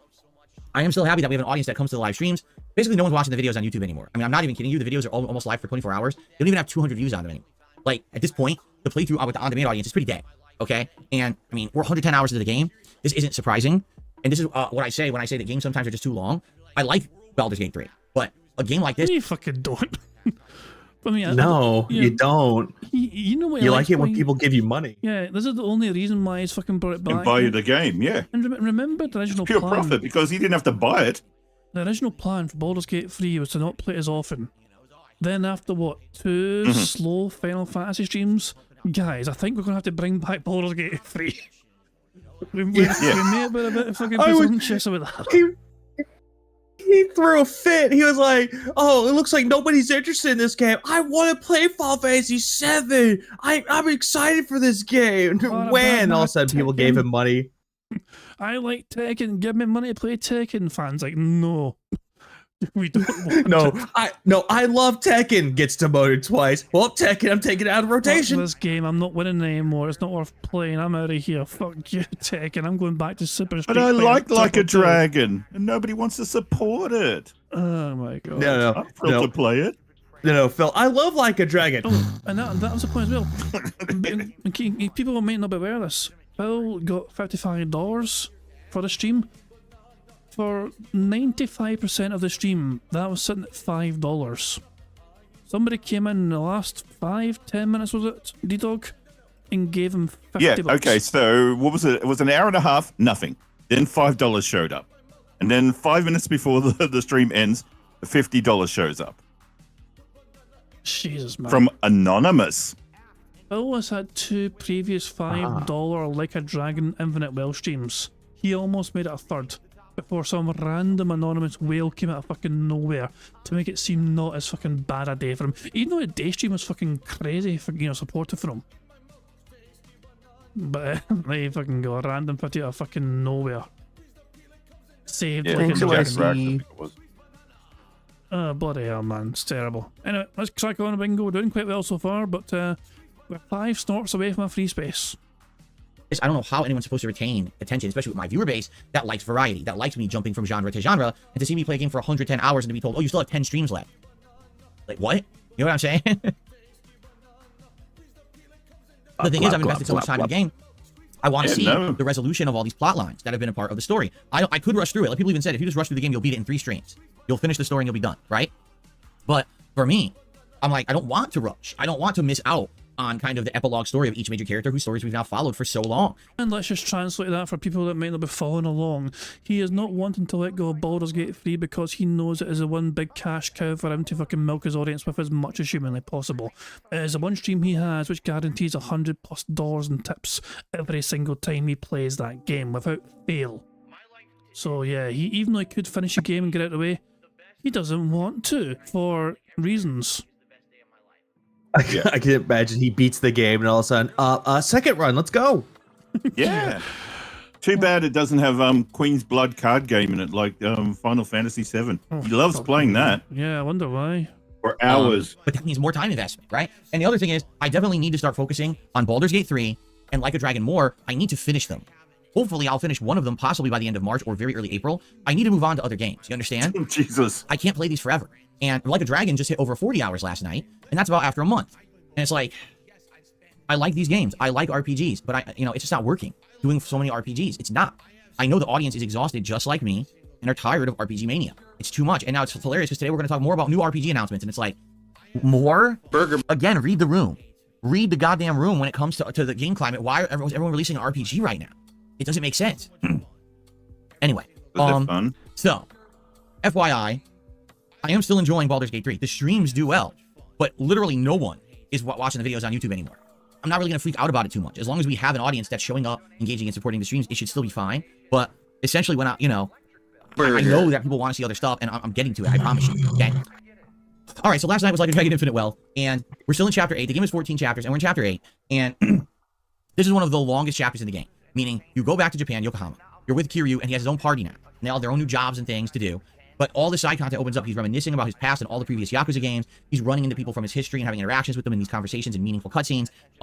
There's just an insane amount of content dumped in this chapter, which is very similar to what happened in Chapter 6 in Hawaii. Counting interactions as interactive. Burger. 5 in a row. Thank you. That's concerning. It was like Hawaii dump was Chapter 6. Japan dump is Chapter 8. So we're kind of stuck in this chapter for a while. I don't want to rush through it and skip most of the content because it's actually important to get this content unlocked to make Kiryu better and to get these links with your other characters so that they can use better jobs and things like that. But again, it's time consuming. So, I played last night 2.5 hours and we did advance the plot a little bit, like a tiny little bit. We had like one meaningful story cutscene that was maybe 15 minutes long. And then we had an interaction with a character from the previous Yakuza games, and that's unlocking some content too, which is great. But it's like, okay, so I played 2.5 hours and basically had the most minuscule movement in the game. But geez, moving like a slug. You're doing karaoke and running around in a circle. Most quickly right now are Baldur's Gate 3 and this one, probably Baldur's Gate 3 first, okay? So I need to make a push to play them more, which is why I'm going to tell you in a moment what the schedule is for the rest of the week. We're actually going to play them a little extra this week. Oh my god, he's going to guarantee more fucking money for Baldur's Gate 3. Remember when he told his audience he was going to cut back in Baldur's Gate 3 because people were getting tired of it and fed up with it? That didn't last long. Yeah, it was going to go like Sea of Stars. It was going to be shelved. Sea of Stars, how we miss you. Vega misses it more than anyone else because he done streams on it. And then all of a sudden he said he wanted to play Thousand Year Door. Nah, I don't think he wants to do that anymore because it's an RPG. I mean, who knows? So don't hold your breath, but who knows? To try to get a little bit extra further in them, okay? So anyway, that was RPG day yesterday. It went fine. Had a good time with that. Today, it is React Day. So right after the show ends, we're going to head over to the DSP React channel for DSP versus the Internet, my weekly Clips React show. Hopefully it goes well. This week, I can tell you, we had less submissions. Like, for example, like last week, we had something like 11 Ultra member submissions. This week, we only had 7. So I don't know if people just didn't renew their memberships or they just didn't post up for the week. But yeah, there were way less submissions this week. Sounds like a fucking begging, Phil. But who cares? I mean, you got some submissions. Be happy for what you fucking got rather than what you didn't get. And then for standard member submissions, I think we have around 20-something. But the thing is, we almost never get through them. So there may be potential that today we get through everything. Because you're always we might skipping. actually get through everyone's submissions today, which is a good thing.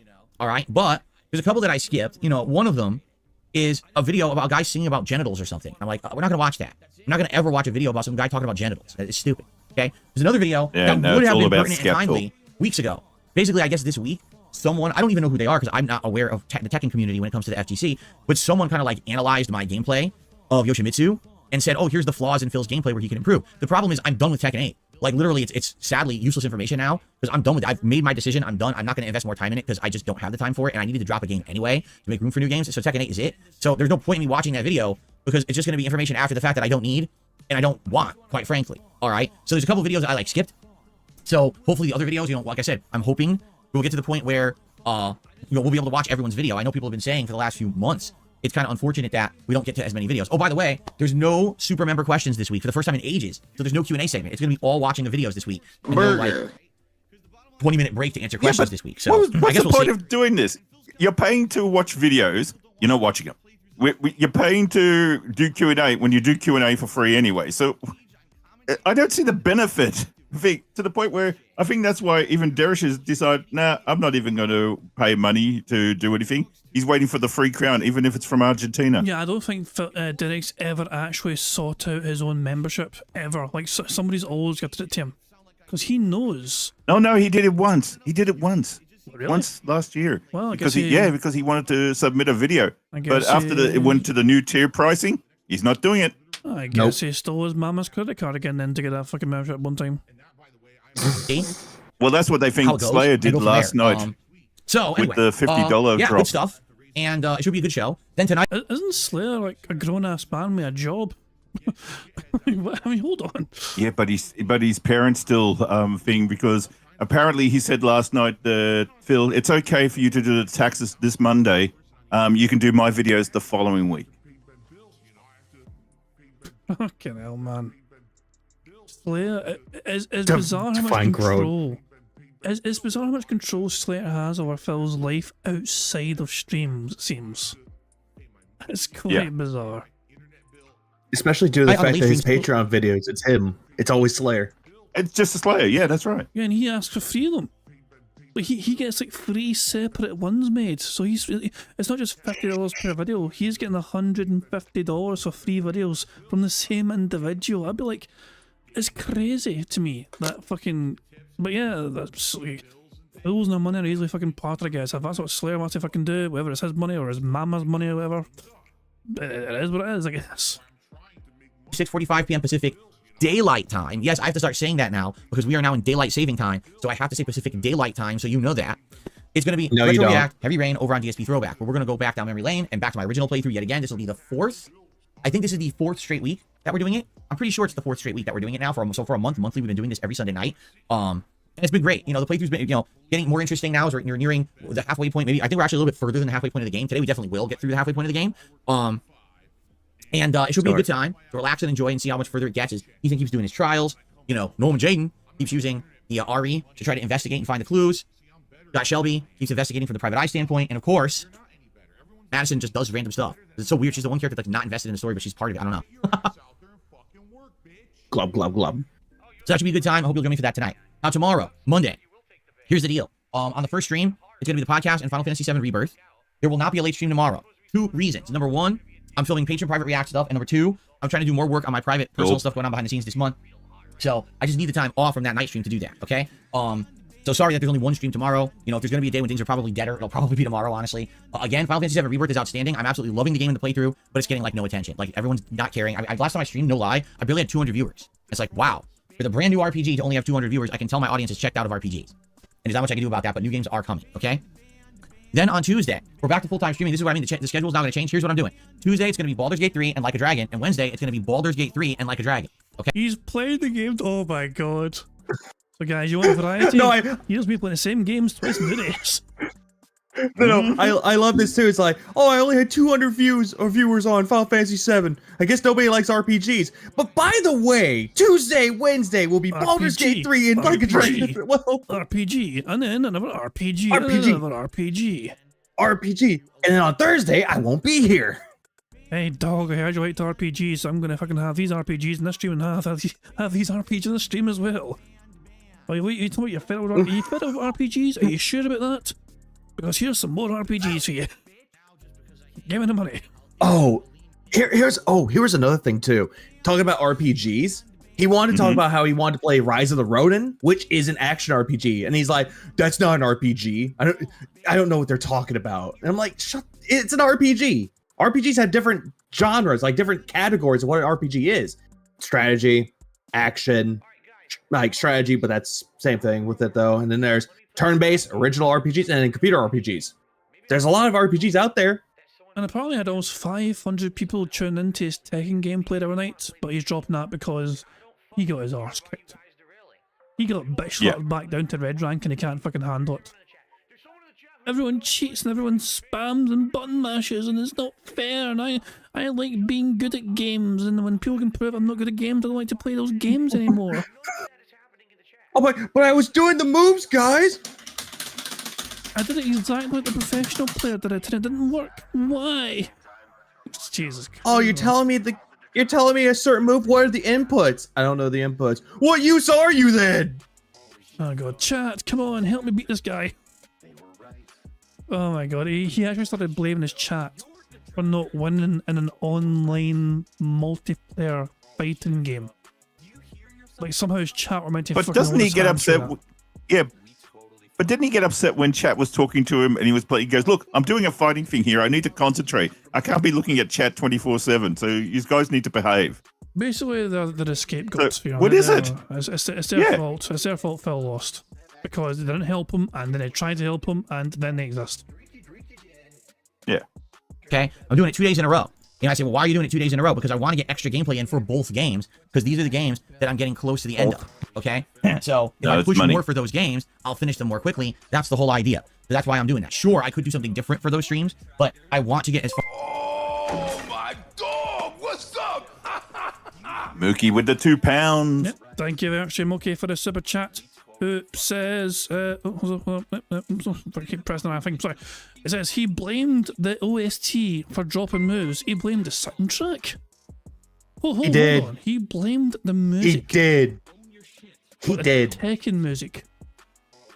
He blamed it for his moves not coming out. He's like, I can't block the OST. He blamed the music. Hold on, is that a direct quote from Galaxy? What is this music? It's pissing me off. Is that a direct quote? That was a direct quote from him. And the thing is, he picked the music to shuffle. Oh my god, I didn't realize that was beautiful. That's fucking beautiful. Oh my god, I cannot. So he blamed the fucking music for dropping moves. Oh man, he would have hated Parappa the Rapper. He would have hated that game so badly. Oh, but keep in mind, Jed, if I lose bingo today, I'm blaming the music. No, it's fine. It's none of my songs anyway, so I'm okay with that. Oops, I mean, sorry. There we go. But, That's all good. It's going well so far, to be fair. We are. He's not said the funny thing is yet, but it's still plenty of time, of course. We are 7 away. But yeah, hopefully we can get some free spaces between now and then. Remember, if Phil mentions Turkey Tom as a free space. As far as I can in these games to get to the end, all right? Okay, I'm off from streaming on Thursday. And then on Friday when I come back, it's going to be, Star Wars Battlefront Collection, which now we're going to talk about. So the Battlefront Collection is a collection of Star Wars Battlefront 1 and 2 from the early 2000s. I believe it was like 2003, 2004 were the years the games came out. Back then, these were mostly known for great PC games, but they actually ported them to the Xbox and PS2. Yes, that's how old these games are. But the games were absolutely outstanding. Bestsellers, you know, winning awards and everything for being some of the best games of the year. They do have story mode, but they were mostly known for online play. So I'm gonna play this starting Friday. I'm excited for it. But I just want to give you guys some tempered expectations, I feel is the best way to put it, because basically, number one, this game has not been upgraded. Like, it runs well on the consoles and on PC, but they didn't make it look like a modern game. Basically, the graphics are kind of outdated, okay? So I want to temper expectations here. This isn't like they fully remade it with insane visuals and stuff like that. It basically looks like the best version of these games from the 2000s. They're going to look like older games, okay? The thing is, they play well, but they look older. That's number one. Number two, they released a trailer for it today, and apparently the big thing that everyone's talking about, and this I will agree here, this is a very valid concern and criticism. Apparently this collection is not cross-platform. So what that means is you buy it on PC, you're only playing against PC players. You buy it on Xbox, you're only playing against Xbox players, and if you buy it on PS5, you're only playing PlayStation players, right? That's a problem. Would I be right in saying that could help minimize lag for these massively online battles? Pretty much with the servers, yeah, because they did it actually back. Sorry, was it? I think what was it? They set up the 64 back just COVID started, so that's how old this sort of like update is. There's just that they're bringing it now for consoles. Yep. I can imagine. And that's another thing. Fucking, yeah, sorry, on you go, Vika. Sorry, on you go. No, that's another thing too. I think he would actually see this as a positive though, because every single time he'll play a game online, he would always complain about PC. Oh yeah, people cheating PC because they've got PCs and their computers are fucking better than his console because of PC gaming machines and all that shit. Yeah, that was always an excuse. So if it's all the same console, there's a level playing field for Phil. If he's playing it I assume he's playing it in PlayStation 5, or is he playing it in Xbox as well? I mean, wherever he's playing it on, it's a I level think he's playing playing field. Xbox. Yeah, probably be Xbox, wouldn't it? But yeah, it's a level playing field, technically. And I can understand why it's limited to have no crossplay, because if you're having these massively online matches, then that'd be a nightmare to try and have crossplay. With 64 v 64, that'd be a nightmare. But it'll run out of players very quickly. So I give him about 2 weeks before he stops playing and going, guys, I can't find any matches. We're just sitting in lobbies waiting and waiting unless they put bots in. Oh yeah, bots is the one way to get around these big massively 64 v 64 battles. Yeah, they sometimes just fucking spam at bots. That's a good thing about the... Yeah. I think the PC version usually has that anyway, doesn't it? They have bots to kind of compensate. Yeah, they started introducing bots. They didn't at first because the people were there, but then after a month it sort of dropped off, even though COVID was happening and stuff. Like, I have friends, we all teamed up and all the rest of it, and then we got split up because the numbers weren't there. Christ. So Phil's gone over to his React channel, so I guess he's finished the podcast, technically. Yep, he's finished the podcast. Yeah. We are behind by 47 minutes. Okay, we need to go. Problem, in my opinion. My bad. Because a game like that, you know that there'll be a player base at launch, right? The first week, 2 weeks, you're going to have a lot of players. But what's going to end up happening is, over the time that this game is out, it's going to decline in popularity. People will stop talking about it, and your player base will shrink, right? So here's the deal. If I'm going to get this on console, which I was planning to do, I'm going to have to get it on PlayStation. Why? Even though I like this controller a lot more. I really do, and I think this is the best controller for shooters and everything. What's going to end up happening is the game is going to end up having a lower player base within 2 weeks. More people will buy this on PlayStation than Xbox. If I'm going to play it more than just a few sessions, I should get it on the console. It's going to have the best player base then, right? That's going to be PlayStation 5. So I stand corrected. I'm thinking I'm going to get it on PS5 now, which originally wasn't the case. I was like, oh, I'll get it on Xbox. Wouldn't there be more players on PC compared to the consoles, usually? Yeah, and they can play it on the trick key, no problems. So you should get it on PC instead, or or Steam or whatever. Yeah, I mean, for God's sakes, he does have that mini PC, and he always kept saying that he wants to play it, but now he wants to play Fightcade with that one instead. Phil, If he gets around to it. I don't think Phil believes he could play this game on there. Phil probably thinks it wouldn't be able to run optimally, with the best settings on there. Like he wants to be able It's a to, 2003 and 4 game. It's going to run fine on the trick key. I've got a trick key. It's perfect. It's fine. Maybe you can handle it. Maybe one of his dent heads will convince him otherwise, then to fucking get it on mini PC instead of whatever for Steam. We'll see. But for now, he's going to PS5 for some reason. Xbox, I love the controller, but it's not cross-platform. Supposedly, they said they didn't mention it, and when you're not mentioning it, you know it doesn't have it. Because you know if it was cross-platform, they'd immediately be pushing that as a feature. Oh, cross-platform and all of that. And the weird thing about it is, the game is 64 players now. Like, they've added a 64-player mode, right? And basically, that's awesome. But will the game even be able to support that after like a week? Or is everyone going to buy it, play it a little bit, and then drop it, and now you can't even play that mode anymore, right? I don't know. I guess we'll have to see. But yeah, so I'm going to get it, and I'm going to play it on PS5, and I'm going to be honest, I think I'm probably just going to focus on it as a multiplayer game. I know it has campaigns, right? But I feel like the focus is absolutely going to be on the multiplayer of this game. That's what people are going to get it for. This is the game that actually put those kind of third-person action shooters on the map. Keep in mind, this game was out before Gears of War, right? This game was out before all the other third-person online games got prominent, okay? It was almost like kind of the originator in the middle of the early to mid-2000s. It's just like me, for real, Yeah, I'm thinking that's the deal. And hopefully you guys will join me on Friday when I try it. And I think I'm going to do it as the daytime stream. I do. I think what we'll do it as the day stream. That way we can get good gameplay in of it and get a good chunk of multiplayer beforehand. Now, here's the deal, right? If I'm going to do that as the day stream, that means I got to do an RPG as the night stream. And it's probably going to be Final Fantasy. But I don't know who the heck's going to show up for Final Fantasy VII Rebirth at night. If people aren't showing up for it during the day, right? Probably it's going to be even worse at night, right? I mean, I'm just being honest here. So... You're really selling this playthrough to us, Phil. Way to fucking hype up. I don't really know how that's going to work. I guess we'll have to find out. We'll have to try it and find out. So if that's the case, if it ends up being a Battlefront collection multiplayer and then Final Fantasy VII Rebirth on the night stream on Friday, then that means Saturday is going to be Baldur's Gate 3 and Like a Dragon. Sunday is going to be React Day, right? Monday, I'll probably do Final Fantasy as the day stream, and probably that Monday night will be the final Monday night this month. I don't stream because I have to do the final like patron reaction and stuff like that. And then that Tuesday, Wednesday, I'll probably do like Baldur's Gate each day, and then do like one day Battlefront and one day Like a Dragon, something like that. Okay. I think he's now technically on to the 20. Is he up to the 20th or the 21st? Or the schedule? He just kept going. I think he's up to like this 18th or the 19th. So he's like, he just kept going and going, and like, on this day, I'm going to, Phil, we're only the 10th of March. We don't need to fucking know right fucking now. We're going to fucking be playing in 3 weeks' time. Yeah, because like life, he wants to get to his birthday. Well, I was gonna say, like life, it's gonna change. Yeah, I do hope he talks about his birthday though, because it means it will probably get some food talk in there.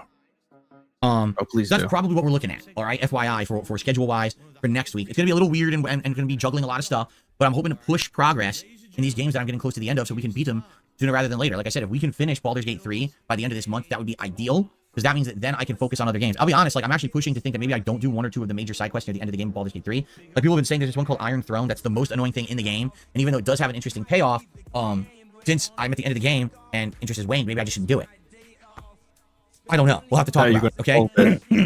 Excuse me. So here we go. Now I'm clearing my throat. And I wonder how it's sounding on the mic. I wonder if that's blowing out the mic or, you know, how is that overall sounding? Did that sound any better than it did previously? Because I got the filters on, and the gate, the suppressor, and the limiter. Did that? You can have more filters, by the way, Phil. Plus, it helps you fucking adjust the parameters. Did Phil say there you go there when he started kind of doing more examples of his bodily functions and whether they trigger the microphone? Before we even check that, we have 100 likes. I see D-Dog is typing in the chat. Even though he's on a call with me right fucking now, he's going to type in the chat instead of 100 likes. Woo. So there we go. Yeah, well, I don't want to derail. What was it? We're so far behind. You don't want to be like, oh my god, 100 likes, woo! You can just, everyone shut the fuck up. 100 likes. Okay, so guys, thank you very much for liking the stream. 100 likes, and of course that gives us a free space, but no, it doesn't give us a free space. We also get to enjoy the Bubbles animation made by the supremely talented Pixar Animations. Remember to keep an eye on the bottom right for Jasper to do his thing.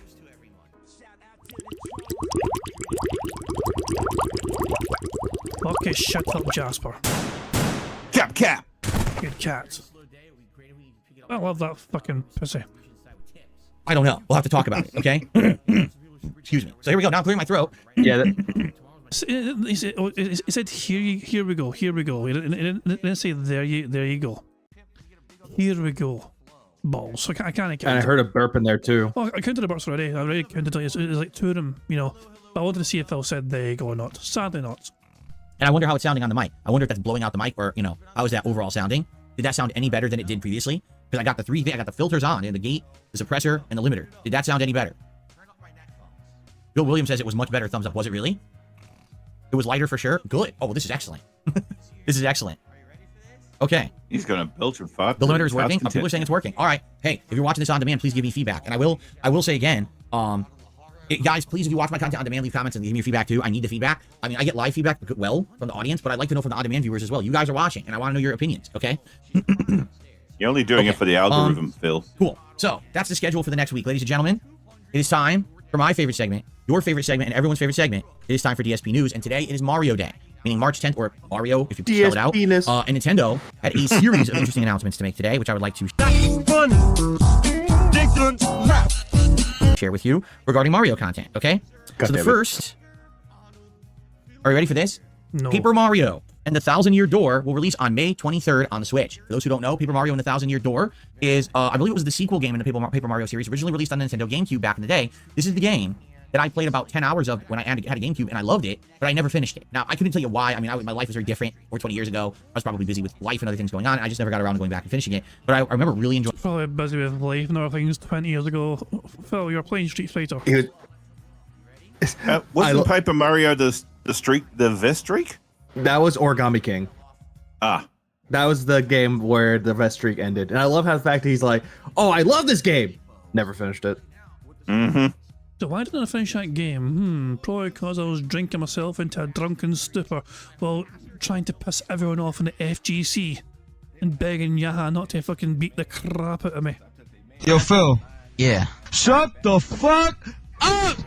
Enjoying the game back in the day and wanting to play more of it. But I never have. So if you guys are interested in that, it's a possibility. However, I'm just going to forewarn you guys. It's an RPG. And people are already complaining about RPG overload. Now, this is maybe a special case. This is one that I've never played before. This is one that you guys have asked for years. I've mentioned how much I liked it back in the day. I don't know how this is going to go. All right? I mean, I would like to play it, but I don't want to throw another RPG into the mix if people are RPG'd out by, right now it's March. In 2 more months, are we really going to be ready for more and more? I don't know. Anyway, so May 23rd for Paper Mario and the Thousand Year Door remake. Luigi's Mansion 2 HD is coming out on June 27th. Again, for those who don't know, Luigi's Mansion 2 was an exclusive to the Nintendo 3DS back in the day. In fact, I own it. I think I have it here somewhere. I bought it 100 years ago when I was, earlier on into my YouTube presence. And I was looking to travel a lot. I wanted to have some games for the 3DS to play when I was traveling, and that was one of the ones I bought, but I never actually played it. So maybe I could get around to finally playing it if you guys are interested in that, okay? Dr. Mario, Mario Golf, and Mario Tennis, the Game Boy or Game Boy Color versions, are all going to release on March 12th on Switch Online. So if you have Switch Online, some more throwback old handheld games are going to be released. For me, for those who don't know, Dr. Mario was huge on the Game Boy. Like, it was one of the most popular Game Boy games of all time, kind of almost paired with Tetris. So it's a great game. Then again, there was already an NES version available, so it's not like a huge deal that the Game Boy version's coming out, right? Just let him cook for a second. Wow. So one more piece of huge news. Miyamoto himself has made a special appearance to announce, ladies and gentlemen, are you ready for this? The Super Mario Brothers movie sequel. It has officially been greenlit and it is now in production. It will be a team-up between Illumination and Nintendo, and this time Nintendo has hands-on input. Unlike the first movie where Illumination was given the IP and kind of just rolled with it, Nintendo is going to be more into it. Miyamoto specifically stated, we're thinking about broadening Mario's world further, and it'll have a bright and fun story. So basically, it's going to expand probably upon the story of the first, but maybe add in a lot more from Mario lore in the Mario universe. I mean, let's be honest, the first movie was kind of all over the place. First, you're in the Mushroom Kingdom, but then all of a sudden the Kongs are involved, but now we're driving in Mario Kart. Like, what is going on in this movie? It's so... I feel like the first movie, they just wanted to take a paintbrush and just go everywhere with it, splattering Nintendo, culture everywhere, but I don't feel like it made it a coherent whole. It felt more like a chaotic mess. It's a beautiful mess, and sometimes it's a fun mess, but it's still kind of a mess. Like, by the end of the movie, I was just kind of shaking my head like, I really wish that they had made a better lore and better story rather than just making it a big action romp with good visuals. It's a fucking children's fucking movie. Like, here, I'm sighing due to the fact that Phil does not understand what fan service is. That's what the Mario Brothers movie was. Yeah, you had Donkey Kong. You had Donkey Kong in there. Why? Because the Donkey Kong game. That's the relevancy to that. There's so many things that movie has done, and I really enjoyed it. Granted, I know people didn't like some of the voices in there besides Jack Black. It was still a fun movie.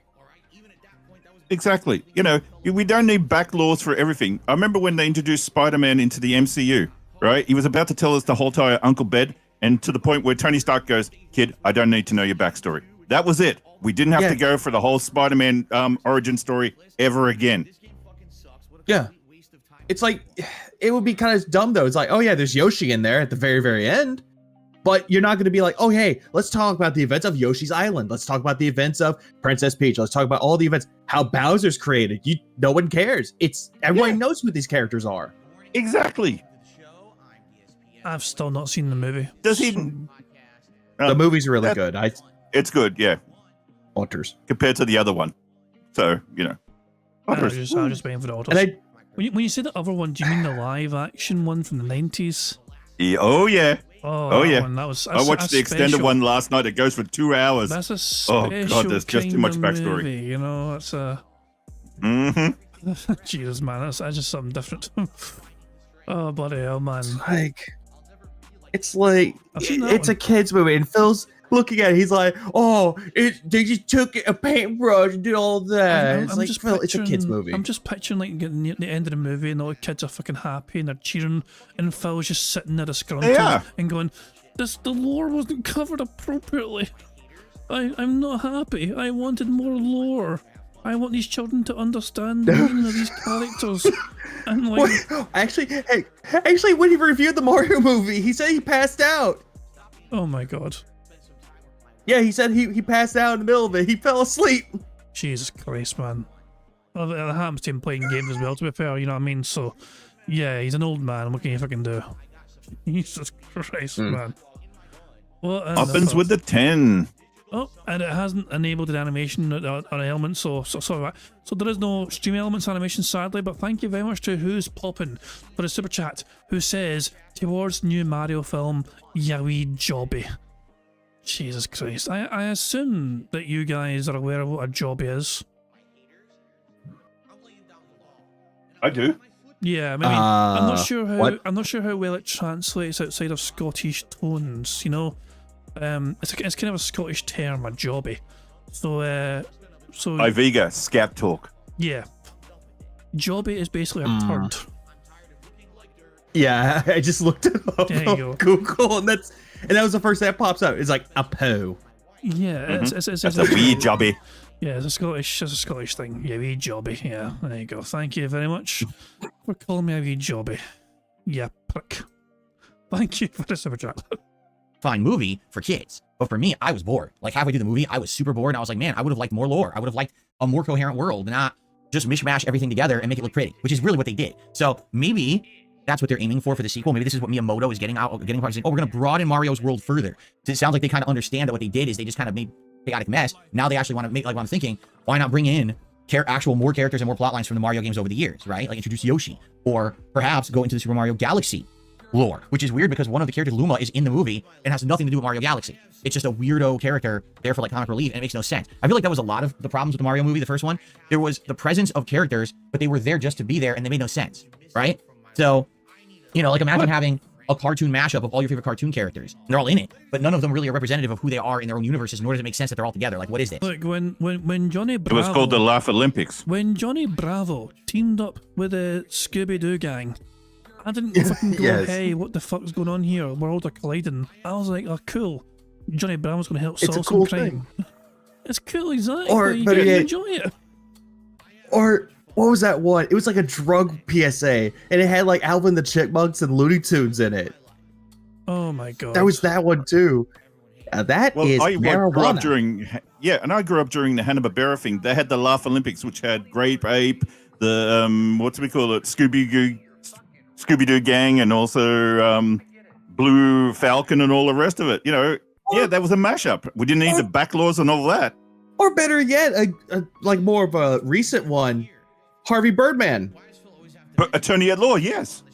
That's like a good parody of all the old Hanna-Barbera cartoons. It was really good.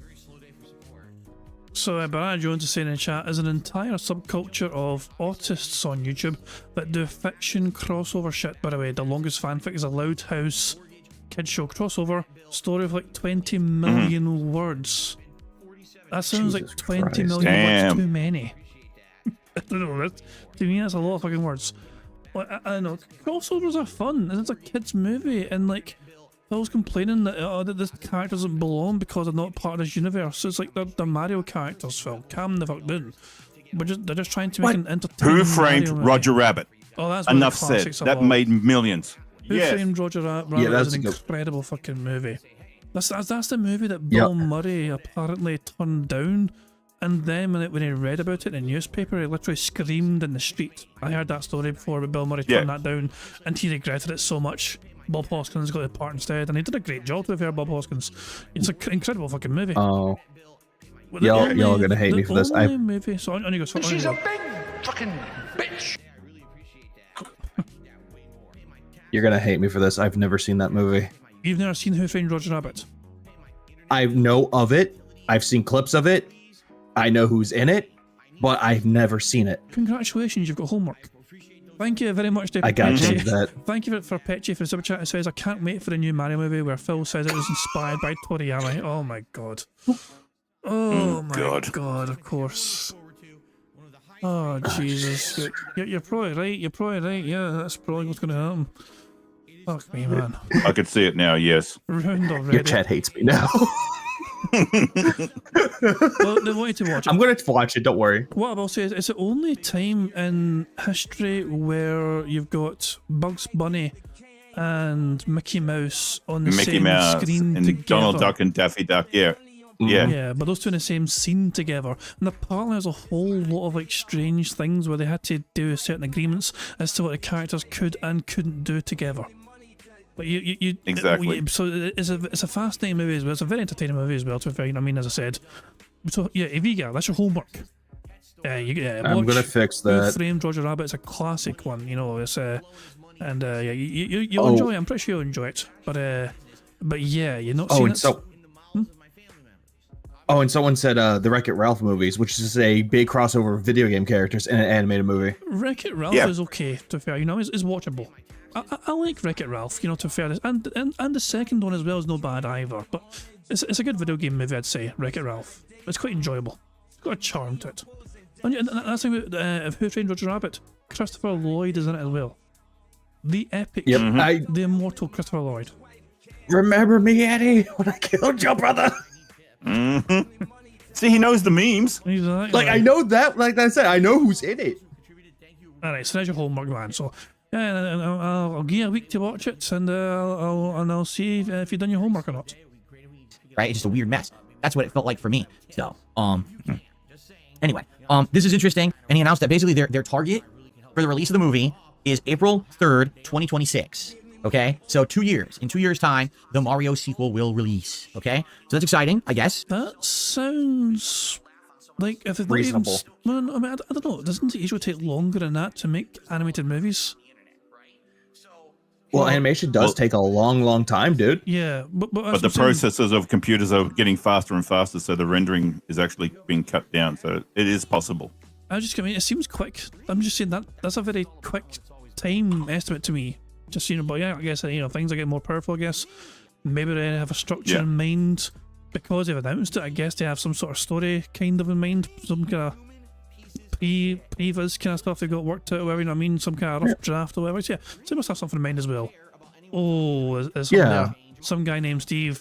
I want a Toy Story and Small Soldiers crossover. Small Soldiers is a brilliant. Oh, yes. Soldiers is so good. I would see that. And they need to bring back the Spice Girls with the annoying music. Oh god, man! Anything else is just a toy. Exactly. Oh, such a good film. Yeah, we're derailing ourselves impressively here, but it's because we're just fucking being nostalgic with these like fucking older movies. For those who like the first Mario movie, I'm sure you're stoked. For me, it's kind of like, I didn't love the first Mario movie, so I'm not really freaking out about this or anything. But at the same time, it's good to hear that, they're continuing on. And by the way, remember, the other project that's going on right now is the Zelda movie. They're actually making a Zelda film that likely is going to be live action, which is wild to think that Zelda live action, like, isn't this what we joked about for 30 plus years, that this would eventually happen, and now it seems like it's finally going to happen. So I guess we got to see. But good news. I mean, for me, the big news here is Paper Mario in May, which I'm excited for. But again, with all the current RPG overload we're already feeling, right? Does it really make sense? Like, people want Dragon's Dogma, but I can't play Dragon's Dogma because I'm already playing 3 RPGs. Let me finish a couple RPGs, then maybe I'll start Dragon's Dogma. Oh, but then Mario Paper Mario's coming out. And it's like, why are there so many RPGs? Why are they doing this to me? Why are they doing this to me? I don't know. Fucking anyway, guys, that's the news for today. And by the way, yes, I'm a little tired today. Obviously, number one, I've lost an hour of sleep, so I'm already a little slow with this. Like, my should have went to bed an hour earlier, then you daft prick. Eyes are starting to burn right now. I did. Yeah, so I can be here for bingo. In addition to that, one other final thing. So, in the middle of the night, my wife, I guess, noticed that we had a moth flying around the house. It somehow snuck into our house. So I was up at 4 in the morning, chasing a moth around with a fly swatter. Wait. So she noticed it, but she woke you up to deal with it. That was fucking nice, yeah. Don't want to hear that again. Middle of the night, cat noticed a moth that somehow snuck into the snort fort. Against all the fucking barriers and hand axes at the door. It fucking snuck through the fucking, the fucking perimeter. Breached. We have a breach in the fucking snort fort. The moth got in somehow. Wait, I can just imagine that. What's wrong, Craig? Oh, there's a moth in the house. Where's the moth? No, it'd be more like I thought more of Phil from being thrown from his bed from her stomping around chasing after it. Boom, boom, boom, boom. Yeah, just a recreation. My God, is there an earthquake? Just a Are we in Australia? Of the intro to this bingo, essentially, with the animation that Pixar made of cats stomping around and fucking ceiling tiles falling. But let's see this again. Exactly. Cat noticed, and Phil had to deal with it. Middle of the night, my wife, I guess, noticed that we had a moth flying around the house. It somehow snuck into our house. So I was up at 4 in the morning, chasing a moth around with a fly swatter. I took it out. So not only was I, losing an hour of sleep, but also being jarred out of my sleep to kill a moth in the house. Oh, so I'm definitely feeling kind of sluggish, but it is what it is. Wow. Do you know if there was a cat who had claws, it could probably have taken care of it? All right. Just so guys, saying. That's what I've got for today for the show. All right. Now it's new. Okay. Now, normally I would say, hey, it's time for shout outs, but there's absolutely nothing. We got no contributions at all. Get fucked, Phil. Oh, poor Phil. Doesn't get a single shout out or contribution whatsoever. And look at his face. It's a sad boy face. Why didn't I get tips today? Guys, I'm tired.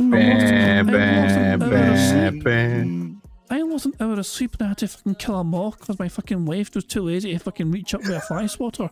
And you guys aren't giving me money. That's worth at least $5. Tell him that story. Fucking wow. And he's like, I just received A 1 minute man. Yeah. Yes. He will get a tip very soon. I'm Oh, pretty it's coming. certain. Yeah. Yeah.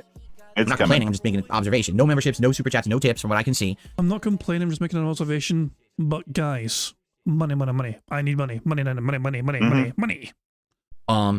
That's DSP. Sadly, you know, this has kind of been a running pattern when it comes to streams, is that Pattern. basically memberships and super chats are way down. And I think this is a symptom of two things. Number one, yes, I still have not recovered from all those discounted Always two things VPN with this guy. loophole memberships that flooded this channel starting in January. It's now been 2 months since that happened. And what's happened, I mean, just take a look at the people in chat, right? Like, it's crazy because some of you used to be regular members and now you're not, right? So what happened? I think what happened is a lot of people now, they got free memberships for several months. And now they're like, oh, well, now I'm not going to bother doing memberships anymore. It's like, why? Welcome to Exactly. Derek's world. Phil, this is what you encouraged. Yeah. You actively encouraged us in your audience because you were so happy to fucking have people gift memberships like crazy. And so if people are always going to gift memberships anyway, then why would anyone waste their money on you when they can get a membership for free?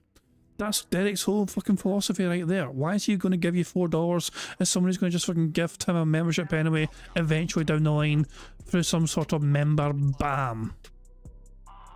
It's... karma. Yeah, it's ridiculous. I mean, Phil should just be happy to get any memberships whatsoever. But bear in mind, I'm currently 118 members, and you know, and some of that is organic, and some of that is gifted members. You know what I mean? I'm still happy regardless either way. You know what I mean? And I do hope to, you know, like, you know, hopefully, remember, if you're a member of the channel, you can get access to the members Discord as well and everything else. You know, which not basically the members Discord exists for me to post pictures of, you know, freeze frames of Phil making funny faces, so members get to see it early. And people like Tacozilla and Mister can do bizarre things to those pictures. But yeah. And there's also members' videos for people who look at it. Yeah, it's true. I mean, well, yeah, I mean, but yeah, I will also the channel for that's obviously in Discord. Well, and Discord also about the Discord there, but on the channel, of course, as well, it's going to be members only videos, and might even do a members only stream. I'm not entirely sure. I'm still debating that. I was thinking about doing Cut Blash members only, but I don't know. Either way, though, as I'm saying though, like, Phil should be happy regardless. You know, his big bugbear right now is that he's not getting the money he wants for those members. You know, like he got some money for it, but instead of getting thousands of dollars, he got $100 overall. And to him, it's like he thinks it was stolen money. You can't have it be stolen if he doesn't have it in the first place. Exactly. Exactly. He never had it stolen from him. But he thinks it was. He says he was down $1,500, down $2,000. But he can't be down on anything if you didn't have it in the first place, Phil. It's as simple as that. But yeah. Let me rewind it so we can get the full context of Phil's begment here. You used to be regular members and now you're not, right? So what happened? I think what happened is a lot of people now, they got free memberships for several months, and now they're like, oh, well, now I'm not going to bother doing memberships anymore. It's like, why? If you like the content, that's a great way to support it. You get benefits, you get access to all these crazy emotes, including all the new ones that we've unlocked over the last couple of months as a result of these sad VPN memberships, as well as all the other features, you know, not having to, listen to the slow mode rules of the chat and stuff like that. You know, it's a good benefit. And of course, the cool chat crown badge, some people are approaching their 3-year anniversaries where they're going to earn the diamond crown, which is really cool, right? So obviously, I'm happy for those who are still supporting the channel, but this really hurt me in the last 2 months, the loss of memberships, and they're not coming back now, and that's a problem. Now, maybe when new content comes out, that's not an RPG, right? If we can get more viewers on the streams for games that aren't RPGs, and people come back to the content because of that, maybe then people will be more inspired to either re-up their memberships or become a member for the first time or gift memberships, right?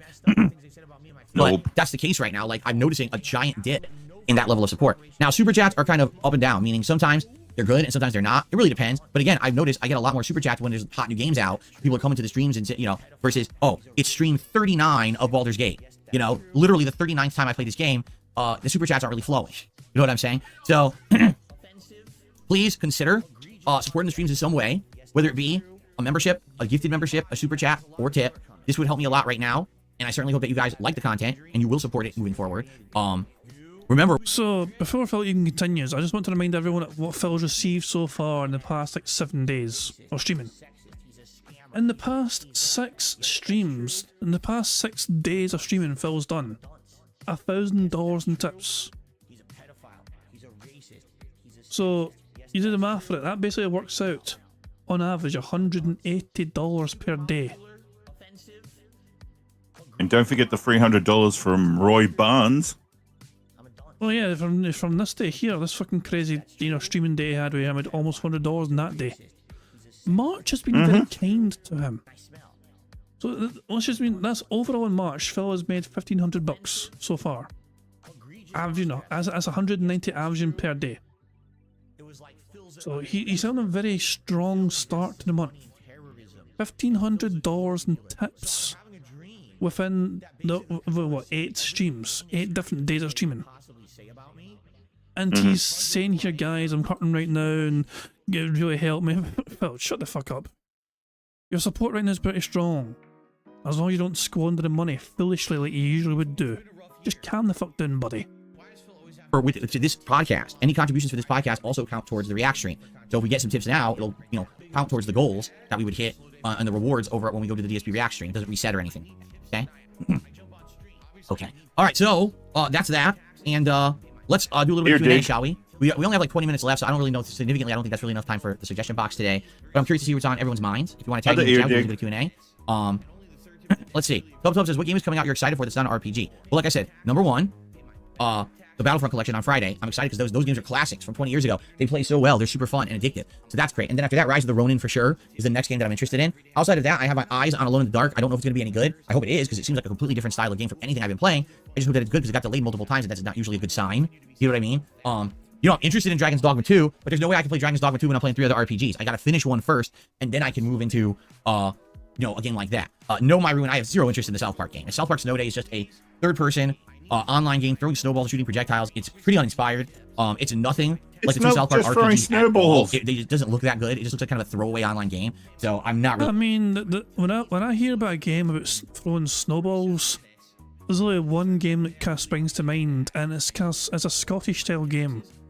A vegan knows what it's right. I try my best to get. Oh no! Yeah.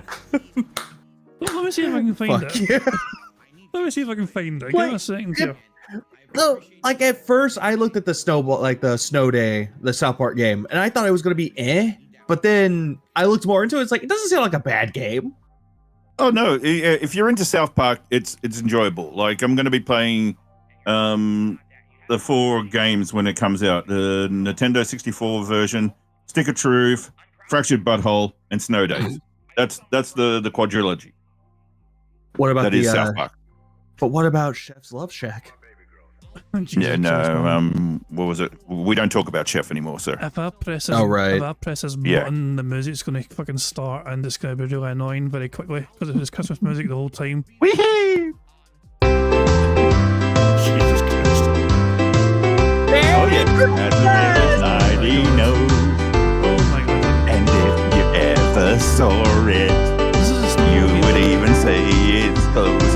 Hey, I'm doing skip dancing. You throw a snowball.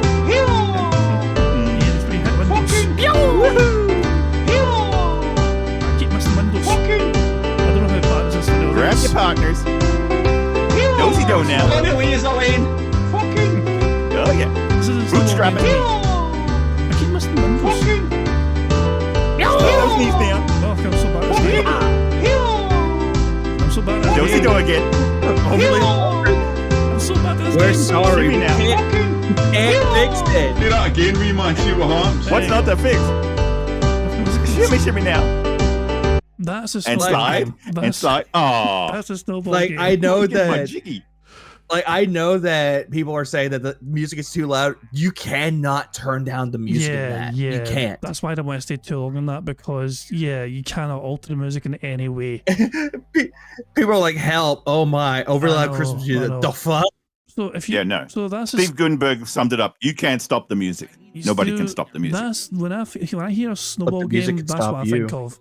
That game is called. If you type in into Google chunk snowball, and you throw snowballs at all those windows, and they all say a different thing. And it's just it's a wee Scottish snowball game.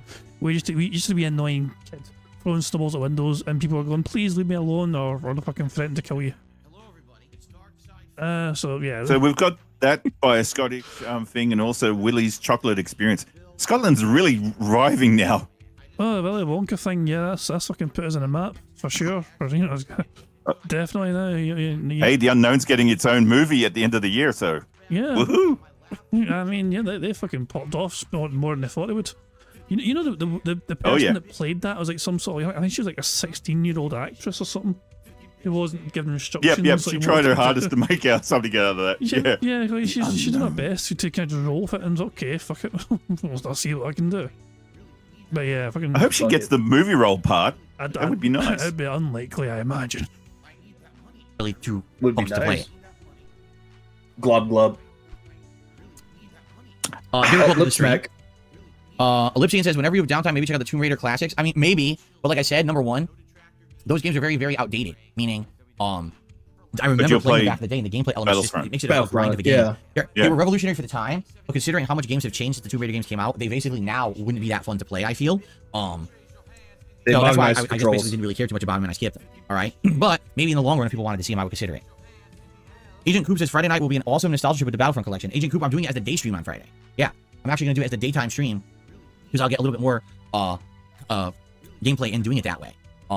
So if you want to see Battlefront, be here for the day stream on Friday for 3+ hours of multiplayer and jump right in and see how much we can see. I don't know how they separated because it's 2 games in one, and I'm wondering, did they just put all of the maps into like playlists and you can play them all? Or do they separate it by game? You have to boot up either the first game or the second game, because that would make it more messy, I feel. Like, if they make it all separate, then basically what's going to happen is you're going to have a player base split. Some are going to boot up the first game, some are going to boot up the second game, and there's not going to be consensus on what's the one to play. You know what I mean? It's combined, maybe they Phil. put all the gameplay elements for the second game into the maps from the first, and you could just play them all. I don't know how they've done it. We'll You'll have to be see. fine. Well, Derek, I hope you hit your fitness goals for the month. Derek has fitness goals. Was it chasing little girls? No, I was gonna say he has to work on one arm and then work on the other arm. I was going to say, yeah, is he going to change from left hand to right hand? He's got Alternate. One arm like Popeye, the other like olive oil. At the Turn it same around the other time. way and do a reverse cowgirl, I heard- lie on it and have yeah, the in stranger. all seriousness, so, I heard that Derek's apparently going to Japan soon. There's apparently Yeah. yeah. That's, I mean, Jesus Christ, man. Can they just keep him over there? Does he come back? Can Please. just get have him get lost or something? Have him accidentally walk into some sort of club and get into debt. And then he gets kept in prison or something.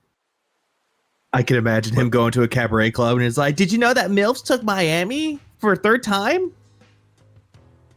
But does he think also it's going to be like a dragon, and he's going to be able to fight people in the streets and numbers will come flying up from them and stuff like that and do karaoke and stuff? Wait, why aren't you guys Because it's talking like real English? life, like Phil's life. Breaking the law. Oh my god. Well, apparently Derek's going to Japan anyway, so I guess we'll get some peace and quiet for a little while from his antics. We can literally say, bye, Darish. Top says, if you haven't seen the Alien trailer yet, it doesn't look like a normal RPG. It has actual tank battles and some racing. It looks pretty interesting. Oh, that is interesting. When is the earliest for Street Fighter 6 again? Maybe this summer. I would say, I definitely want to break from fighting games now. All right, to be honest, I need the break. So I'm going to take a little bit. Now the question is, when are they going to release Akuma? Because Akuma is the final Season 1 DLC character for Street Fighter 6. And truth be told, I've been away from Street Fighter 6 for about 2 months. I almost guarantee you the game has evolved and changed to the point where if I start playing it, I'm going to be rusty as shit. I'm going to be sucking and not remembering half the stuff. My execution is going to be bad. Everyone's going to have honed in and mastered their top tier skills. You know what I'm saying? Well, I've not played it. So I don't know. When Akuma comes out, I definitely want to check him out and see how he plays in this one. So likely that will be the next time I play it. Now, when will that be? It depends on when they release him. Do they release him in April, May? I don't know. Whenever he releases, that's probably the next time I'll play it. And then after that, I don't know if I'll keep playing it in the rotation or I'll just try Akuma for a bit and that'll be it. Because the next thing that will come is likely Season 2. And Season 2 is traditionally when they will rebalance and tweak the game and make it better. Man, do I hope that they tweak it significantly so those top tiers aren't just so dominant anymore. Well, primarily what I want them to take characters considered more lower tier, like Lily, Zangief, Anda. I want them to be better. Dalsim, I feel like, is great. It's just that he's super hard to play. But those other characters are just so underpowered. They got to do something to make them be able to hang. I mean, to give you some perspective, there were no Hondas, no Lilies, and only one Zangief in the entire Capcom Cup.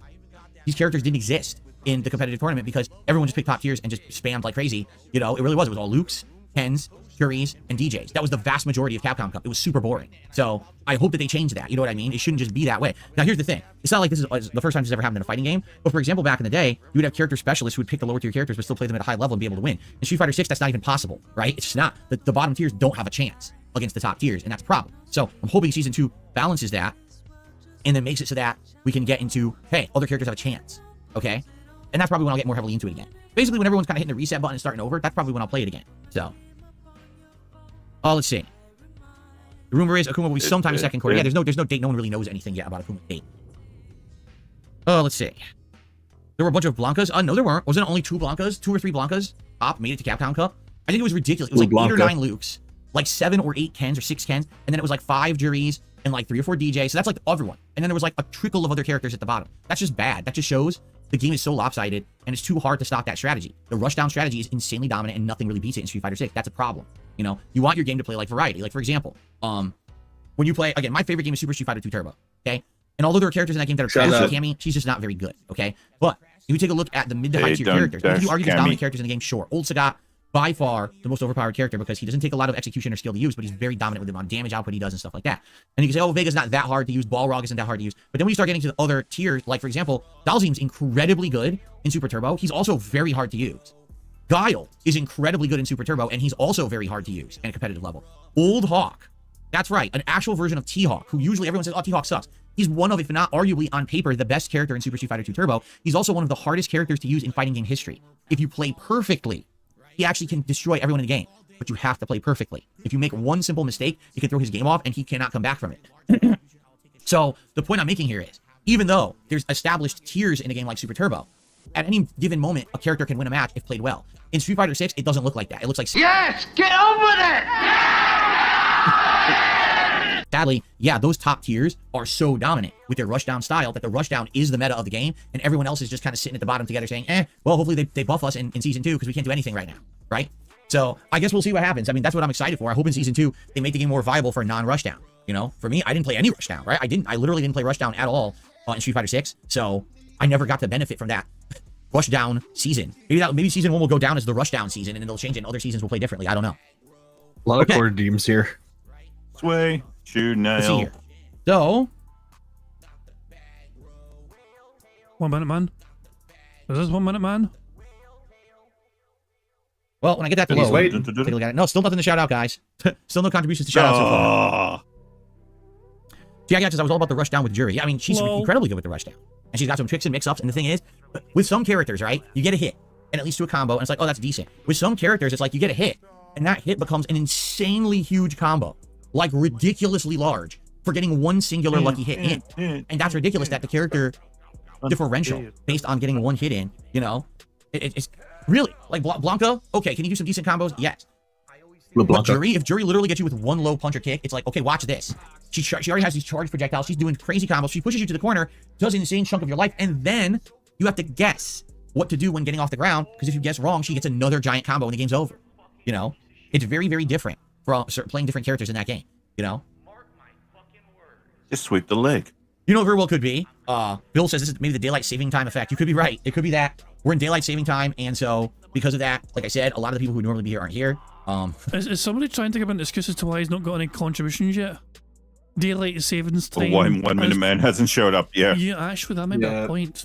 He may be an hour later than usual, which means that he might not tip me the podcast. Which means I have no reason to play the whale claw button. Oh no! Oh no! That definitely could be it. Oh yeah!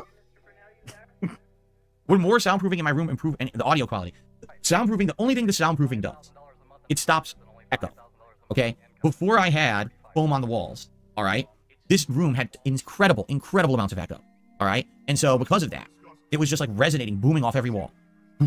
And it was annoying. It was incredibly annoying. All right?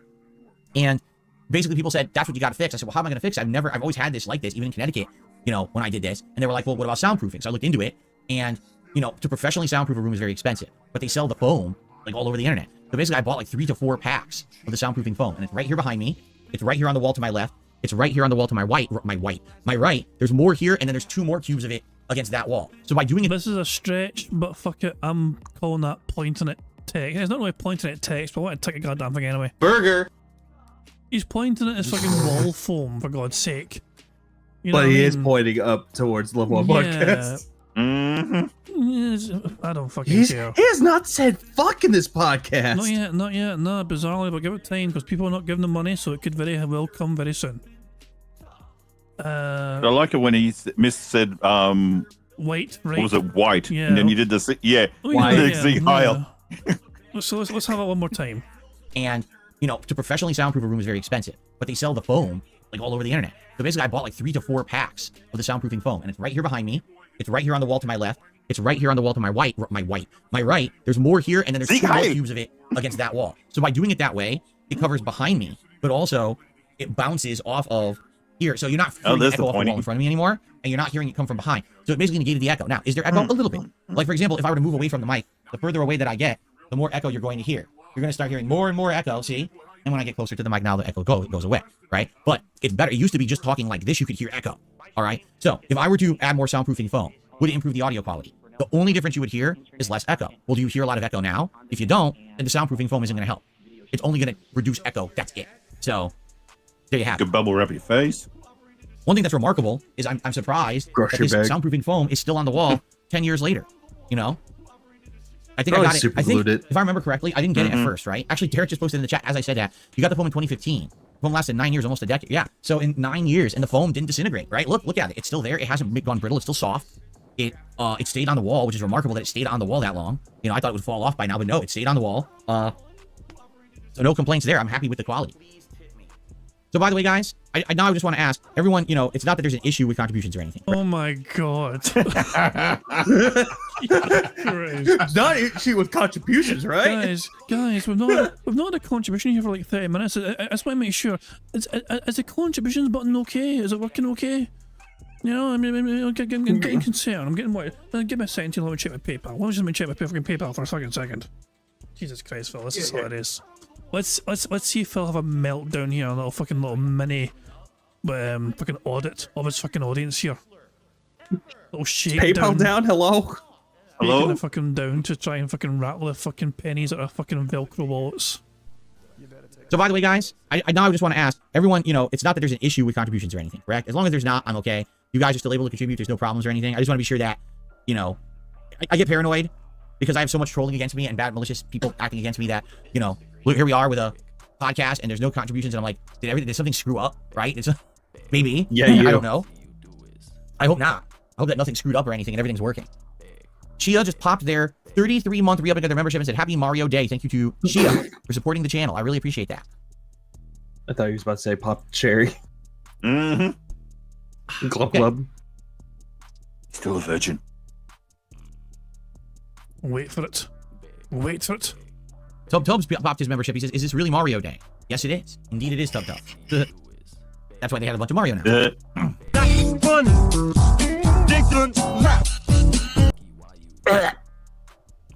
These are the re-upping of the memberships, so thank you guys for the ongoing support. So you did get support today. Well done, Phil. There. Yeah, all the pixel art behind me is very old. All this art I bought at conventions back in the day when I actually used to go to conventions and I would go to the artist alley to support an artist there and spend some money because it would help them out and I get a nice piece of artwork. Excuse me. This one I think is the oldest one. I think it actually says 2009. Does it? I can't see it. He is literally pointing to text right there. So I think there is vindication for me right there. He's pointing at text on the artwork. Well, just in case, burger. I mean, yeah, I already have it done. Hold on. He's already had it, yeah. Where was pointed text? So I can down there under update. I see it. Burger. There you go. There we go. There we go. It's official He did now. it somehow. Addingman 09 it says on it. So this one was actually painted in 2009. I think I bought it. I want to say I bought it in 2011 or 2012. So it's a 15-year-old piece of punch-out art. Pretty cool. And then this one. 15. Wow. Too old for Derek. One was a collaboration, if I'm remembering, between the one guy who did the bead art and the one guy who did the painting. No, it's not. This is all bead art. Never mind. This one is all bead art. The other one, the Sparkman one, was the collaboration. That was a crossover between Square Painter and the bead art guy. That's right. Now I'm starting to remember better. But this is all bead art. That's, on a canvas, basically. And this one I want to say is like, I mean, look at that bald patch. Jesus Christ. I was going to say, let's focus a little bit on this bald patch. Sparkman one was the collaboration. That was a crossover between Square Painter and the bead art guy. That's right. Now I'm starting to remember better. But this is all bead. There's a good little shot here. He's really prominent right there. Holy crap! That bald spot. Yeah, it really shines here. Bead art. Right there. Bigger than Easter Island that we have out here. Yeah. It looks like a small Australia. What the hell? I mean... Go back to Supercuts and get your $5 back, jabroni! Oh, no! Oh no! Was Kat actually right? Was it a moth or maybe the patch of the hair that fell out? It's possible. Who knows? Damn it. Oh, me. This is a bad hair day indeed for Phil. Thank you for showing off the bald man. spot. Oh, just And give here us on the Galapagos Islands, the monkeys are crowing and fleecing. his head And now is we so see. weird. And now we see the mighty pig roach pointing at something. Oh, look at that bald spot. Yes, I'm gonna in poke its it. natural habitat. I want to poke at it with a stick. I mean, what? Now I just want to kill it with a stick in Minecraft. Oh, bloody hell, man. It's... Yeah, so I just wanted to admire that bald spot for a little bit, yeah, but yeah, for God's sake, it was there and I couldn't ignore it. I tried to ignore it and I thought, nah, it's hard, it's impossible to ignore. I actually might take a screenshot of this. You know, I know we might definitely. You know, I know we didn't get the Zelda pants, or we might not win bingo, but that ball spot made up for everything else. That's champagne quality there. Yeah, it's a prime bald spot right there. I'm definitely taking a screenshot of this and need it towards my members. My members will get to enjoy this in the members Discord. Hopefully it'll, Phil, you need to become Jewish so you can wear a yarmulke just to cover up that ball spot. I'm just saying. He used to wear beanies like a long time ago. Then he stopped wearing them. Oh, right, because the hat goal. Yeah. The beanies are a weird option. Maybe he needs that wig. Nope. He needs Cloud's wig now. Yeah, actually, big ups to Moki and Dreaded who found the Discord. So there we go. Fantastic stuff indeed. They found the members Discord where I just basically post all these random fucking screen freeze frames of Phil looking weird. Fantastic. That's, you know, on a canvas, basically. And this one I want to say is like 2011, 2012. Oh, PlayStation box. PlayStation box. Pixel Papa at too many games, but it doesn't have a date. I don't actually know when he made it. But I'm sure if you go back in time in my videos and you see when did I attend too many games, you'll know when I got it because it was probably very old. I would say 2012, probably. Maybe even 2011, but probably 2012. So pretty old. I don't care. Pay for it and react. Paywall. Oh my god, excuse me. Whew. Okay, so contributions actually have that come was a in. burp. I received a $2 tip. It worked. The guilt tripping worked. Hey, the PayPal isn't dead. Yay! Yay! From Beazle. Stream So this is from Beazle. I'm excited for your reaction streams later. Well, thank you, Beazle. Me too. I really enjoyed the retro reacts. It was an idea that I didn't know if anyone was going to like. It was just something that I thought would be neat for the channel. And then the moment we started doing it, it was like, boom. It just clicked. It was like, wow, this is fun. Right? Like, this is really fun. So, okay. Eyes. And I received a $25 tip. 1 minute, Here we man. go. Yep. From 1 Minute Man. He says, several times when playing Baldur's Gate 3, you successfully resolve confrontation without combat by choosing clever dialogue in a common rational manner, and you're on friendly terms with demons and devils. Do you think choices can be applicable to real-life situations and are a reflection of your own mindset? Also, could it be possible these options exist, that the game can be played entirely focused on charisma, wisdom, and intelligence? Would you consider that for your second run? It could be an entirely new experience for you and your audience. You know, my Second run. Good one, 1 minute, man. Second run. Get the fuck out of here. experience Intent. with the whole charisma dialogue deal started with Fallout 3. Until I had played Fallout 3, I'd never really experienced a game where you could just like talk yourself out of every situation. Now, I had played Mass Effect 1, okay? And I had played Mass Effect 1 before I was a YouTuber. So I had some experience with the whole Paragon Renegade dialogue options and seeing how that could change stuff. But in general, in Mass Effect 1, almost every time you were going to fight, you pretty much had to fight. Like, there was very few times where you could just talk yourself completely out of a fight.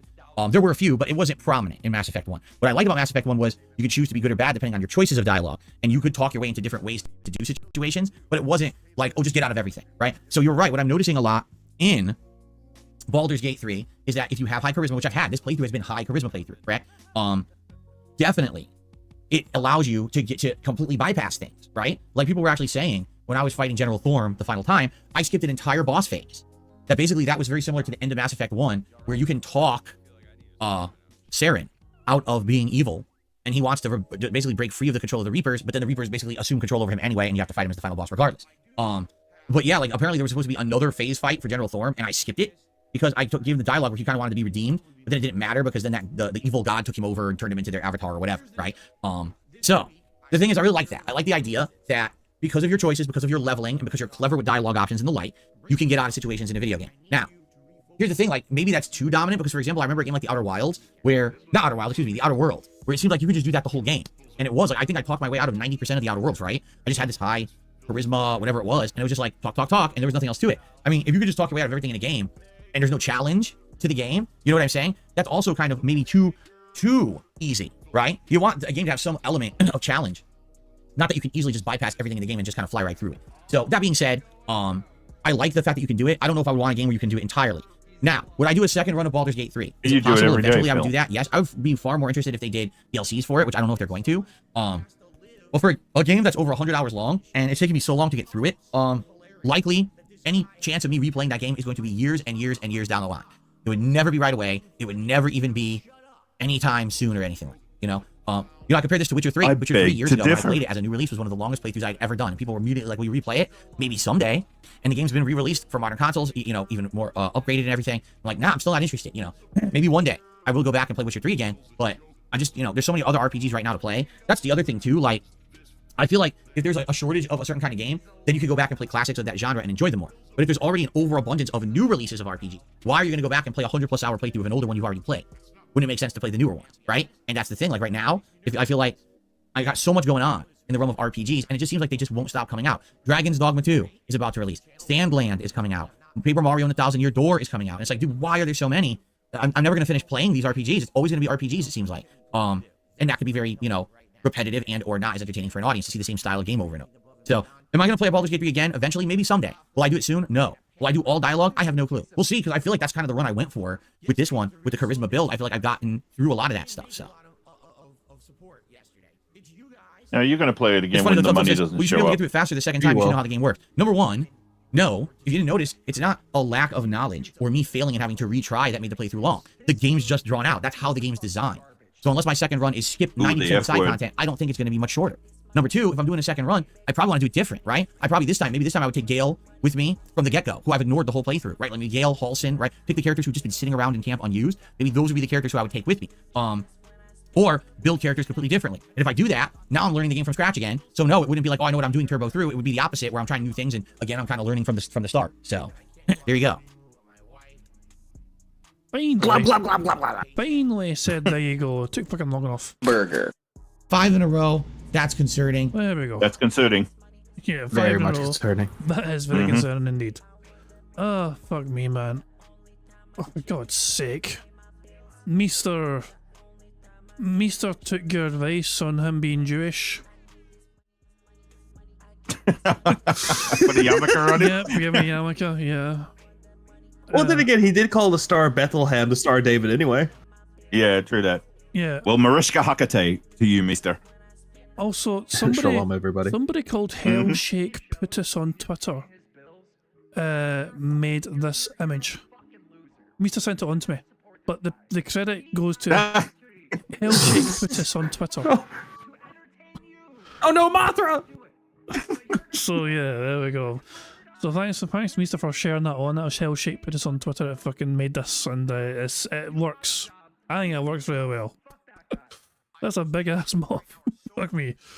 Of course, that's one way to cover up the bald spot, I guess. Big ass yarmulke. Oh, bloody hell, man. But yeah, bingo's going quite well. Good job. We are 3 burps away from a free space. We don't hear many snorts, sadly, but there's still time. A bit of time left, so we have hope.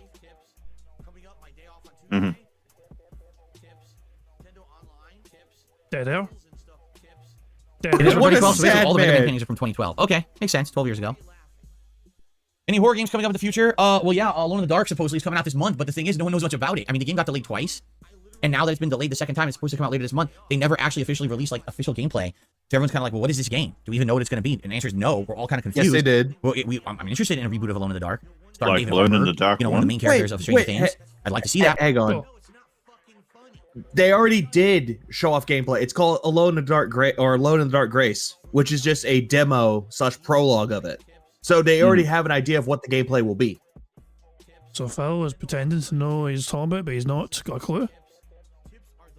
Well, he didn't pretty see much. it on Twitter, so probably. Yeah. Probably. I'm shocked, but then again, not really. The demo is fine.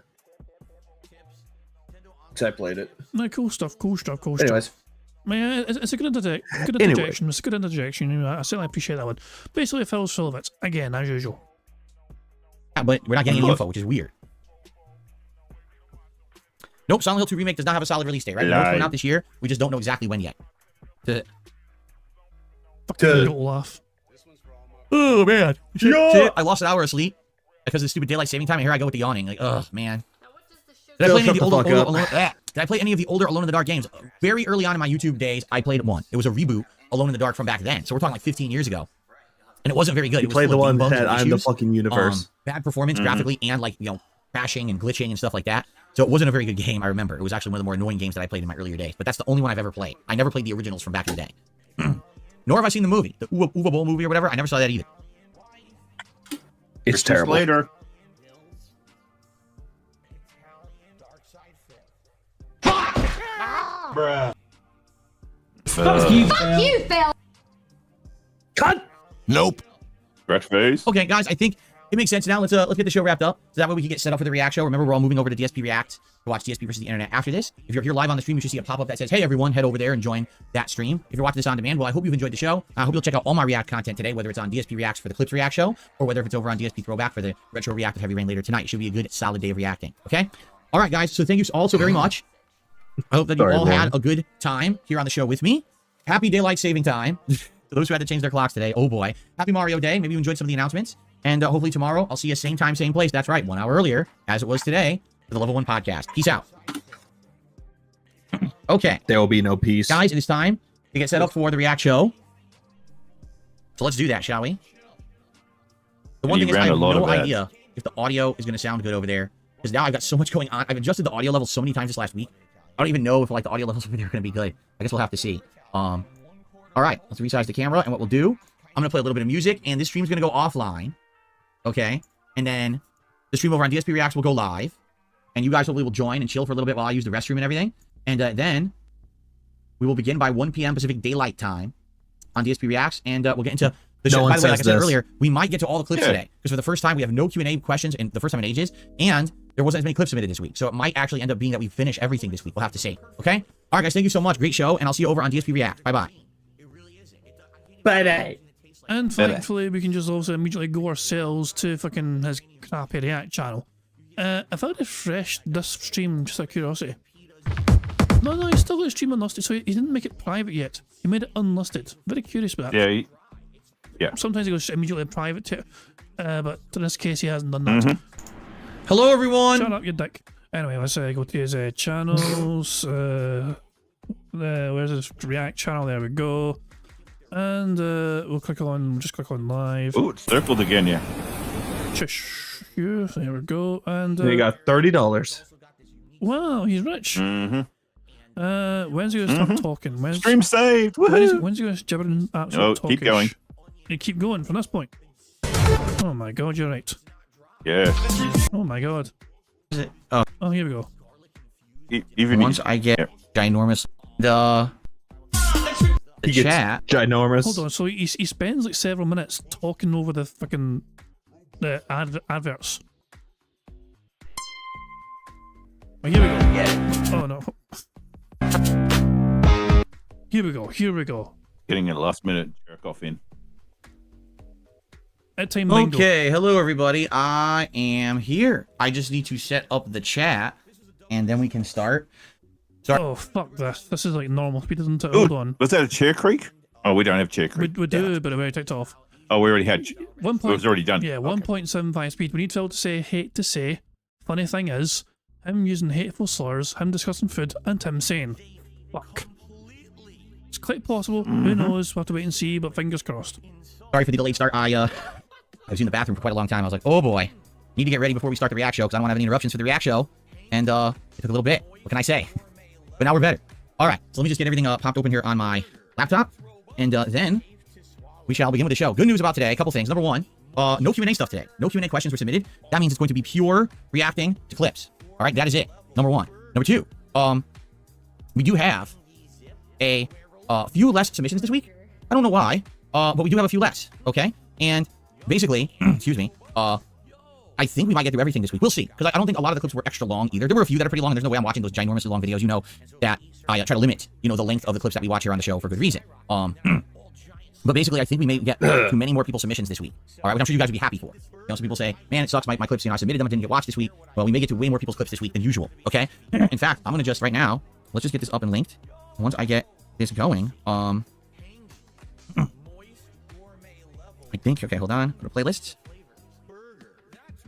I'm looking at his current chat 8 now. Ultra member There's no submissions, badges. 27 standard There submissions. are That's actually a zero few less badges. Ultra than we usually get. So we might actually get through the Ultra a lot faster this week. Yes. Okay. Hello, Nightbot. Yeah, right as well. SD charges is the only badge I see. These Right clips are now. pretty quick too. Yeah, that's the only one. All right. We'll just hit play all, and I'll be on camera in a second, guys. Bear with me here. Okay. Oh, there's another. We do. All right, we're good here. And hold on. Where is it? Oh, here we go. I'm like, where is it? Here I am. Hello, everyone. I was like, where am I? Here I am. How's everyone today? I hope you guys are in a good mood and ready to chill with me all afternoon. The first animation thing he's got is involving chicken nuggets. Food talk. Burger. 5 in a row. That's This is concerning. grasping at straws, I know, but I'm ticking it and I'm encoding it because fuck me. I don't think we're going to win it anyway, but I still want to try and get as close as possible. Yep. DSP versus the internet. Of course, the show is as it is an hour earlier this week. We have daylight saving time here in the United States. So because of that, everything started an hour earlier. We And have less Canada. viewers today because of it. I guess that's fine. What can you do? I tried to warn everyone all week long that daylight saving time was coming. Some people listen, some people don't. So we'll see how it goes today. How many attendees like we the have. As apocalypse. you know, this is a clip submission show where the channel members submit clips and we react to them, right? Live. If you're an ultra level member, the highest level member supporter of the channel, you get to submit a clip that will be watched guaranteed on the show for a month. So that's a great value. 4 clips a month for $20 is not bad. If you're a regular submissions tier member, that means that your clip will get thrown into a randomized playlist and everyone will have an equal chance to be watched. Like I said, we have 27 of those this week. Being that we only have 8 ultra member clips and a lot of these are short, we'll probably get to a lot more stuff this week than we normally do, and no Q&A questions this week as well. Any support during this stream is greatly appreciated. This channel is only profitable because of stream submissions and stream support. The videos that we're going to do today sadly, really cannot be monetized too often. Many times they get claimed or demonetized because I'm watching someone else's content. So really it is the stream support that keeps this channel going. Please consider supporting the stream in some way today, whether it be a super chat, a membership, a gifted membership, or a tip. All of that is greatly appreciated, okay? Shout out to Orchard Dorks. A full year as a DSP Reacts member. So it's time to react to some good shit. Thank you so much for 1 year of support, Orchard Dorks. And a tip has come in, a $3 tip. And that was it. How come you don't set up a Venmo Thank you, account thank you, or use Venmo more often? It's easier to tip you just a thought. To my knowledge, okay? By the way, I gotta blow my nose before we start, so I feel like I'm about to sneeze. There's a lot of issues and problems with these other payment apps. So for example, they have limits on how much you can send, on how much you can receive. And basically I use my PayPal's for business. It's my income, big source of my income is you guys tipping during the stream. I can't have a payment system where all of a sudden someone wants to send a payment and they're like, oh, you reach your limit for the month. Come back next month to use us again. What? What? My limit for the month? What does that even mean? You know what I'm saying? I think both Venmo and Cash App are exactly the same in that regard. They have these weird limitations on how they can be used. Essentially, those apps are used for like a common person to make payments or just take a few bucks here or there. It's not meant for a business. It's not. That's why you don't really see. If you were to walk into a brick and mortar business, most of them are not running on Venmo or Cash App. It's supposed to be like a personal payment system. That's why I don't bother with it. They have too many limitations on them. PayPal doesn't have those kind of limits. Like you can use PayPal and not have to worry about that. So that's why I use it. It's that simple. I mean, Cash App can be used to be in stores. Yeah. Same with Venmo. Like same with PayPal. There's cards from PayPal, there's cards from Cash App that you can use it in store. So it's just like you having like another account for money. Yeah. He's an idiot. So yeah, but long story short, he does not have a fucking clue what he's talking about as usual. Exactly. PayPal and not have to worry about that. So that's why I use it. It's that simple. If there were ever a reason for me to gravitate away from Venmo, or excuse me, from PayPal and look into other thing, I would look into that. But for now, I don't think it's a big deal. Okay. Let me blow my nose quick and then we're gonna start. I feel like I'm about to sneeze. And And he's fucked off And he's again. wandered off again. Yep, he just fucked off again. He could have done this before coming onto the stream. Yeah. I know, but he really wanted to come back and show off how his microphone doesn't Yeah, pick that's us up anymore. There's a test the microphone. What if he does? What if he does have Venmo? all right, ready to start. Or he could just got mush mouth again. See, the thing is, you know, that's what a lot of people don't realize. A lot of these payment services, they're not really set up fully to be for like a full-time business. More like, oh, it's a little side gig I have, or hey, you want to send me a Christmas present quick? Send it to my Cash App or something. It's not like, oh, every day I'm going to be doing business and people are going to be You have a sending full-time contributions and business? it adds up over the You have month. a And then they side hit a gig? limit. Like, wait, what? So now you treat us everyone like wants to tip me. Don't tip me on this service. Tip me on this service because the other service hit its limit for the month. So go to this service. It'll be way too confusing, right? Okay. All right, are we ready? All right, guys. I'm going to do a little bit of an intro, and then we're going to begin. Here we go. Hello, everyone, and welcome to the Motherfuckers recording for YouTube, and that's going to think I'm going to end the goddamn bingo. We had one free space because of the likes, and I think I'm going to take a center square. Burger. 5 in a row. Whee! That's concerning. Sadly, what it does mean is Aviga's streak continues of not winning bingo. No, I beg to differ. The ball patch redeemed him. You think this ball patch right here redeemed? That's a strong, yeah, of course. And plus he got to take away some homework. He gets to watch Who Framed Roger Rabbit and learn what that movie's like and Exactly. all so glory. So there we go, exactly, yeah. So of course, let me just send you guys. I feel a bit bad. I mean, I'm going to make it available in our wee Discord as well, the Bulbs patch thing. So there you go. You got a little bonus prize there of getting access to the Bulb patch file. There we go. So it's a little boogie prize because, you know, if Phil didn't get a full house bingo, sadly we couldn't get a full house. Let's go live DSP and see how he's doing. What's in the crowd? Very Buckaroo as well, and he's watching a wrestling clip. Still. Here. So this is a gaming. This is not even like real wrestling. I mean, it's wrestling, but it's a wrestling video game, I think. Yeah, it's a stop motion thing. Oh, it's stop motion. That's why it looks so fucking weird. Spear through the table and rated RKO accept challenge. Oh, the fucking Derek's having a great time, of course, naturally. Those were the titles Mick Foley gave to Cesaro and Sheamus in 2016. Oh, fucking me, man. No. Look, he repeatedly said, hold the fuck on. Derek's doing it again. 8:50 PM, Derek IP. At DSP Gaming, those were the titles Mick Foley gave to Cesaro and Sheamus in 2016. 1 minute later, Derek IP. Cesaro and Sheamus got those titles in 2016 from Mick Foley at DSP Reacts. Please tell me I said it more than twice. I don't think I said it more than twice so far, but it may. When's he going to Japan again? Not fucking soon enough, I'll tell you that.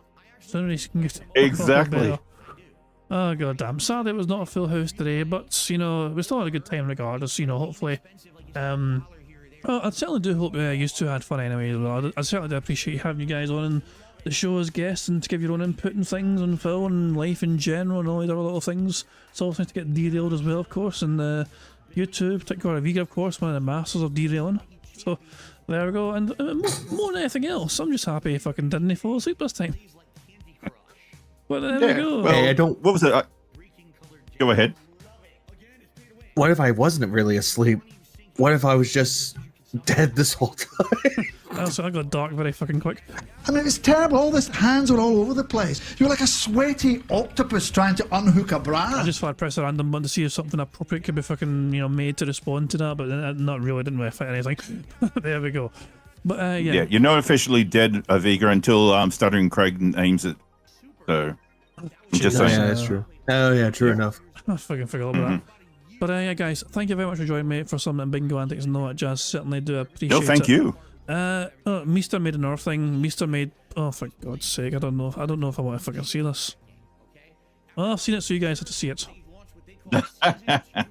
So Meester made Phil bald, essentially. It looks like. I mean, there's that one guy that will take he would just take and put a filter on Phil's like face with the bug eyes and the smile. That's what that reminds me of. Duvel, that guy. Yep. Oh, that. DeBlanc. Yep. Yeah, that freaks me out. Those images freak me out for some reason. They just it's just they ick me. You know, they give me that strange ick feeling when I see those kind of fucking. It doesn't matter if it's like Phil or anyone else that filter's used on. That filter is just no.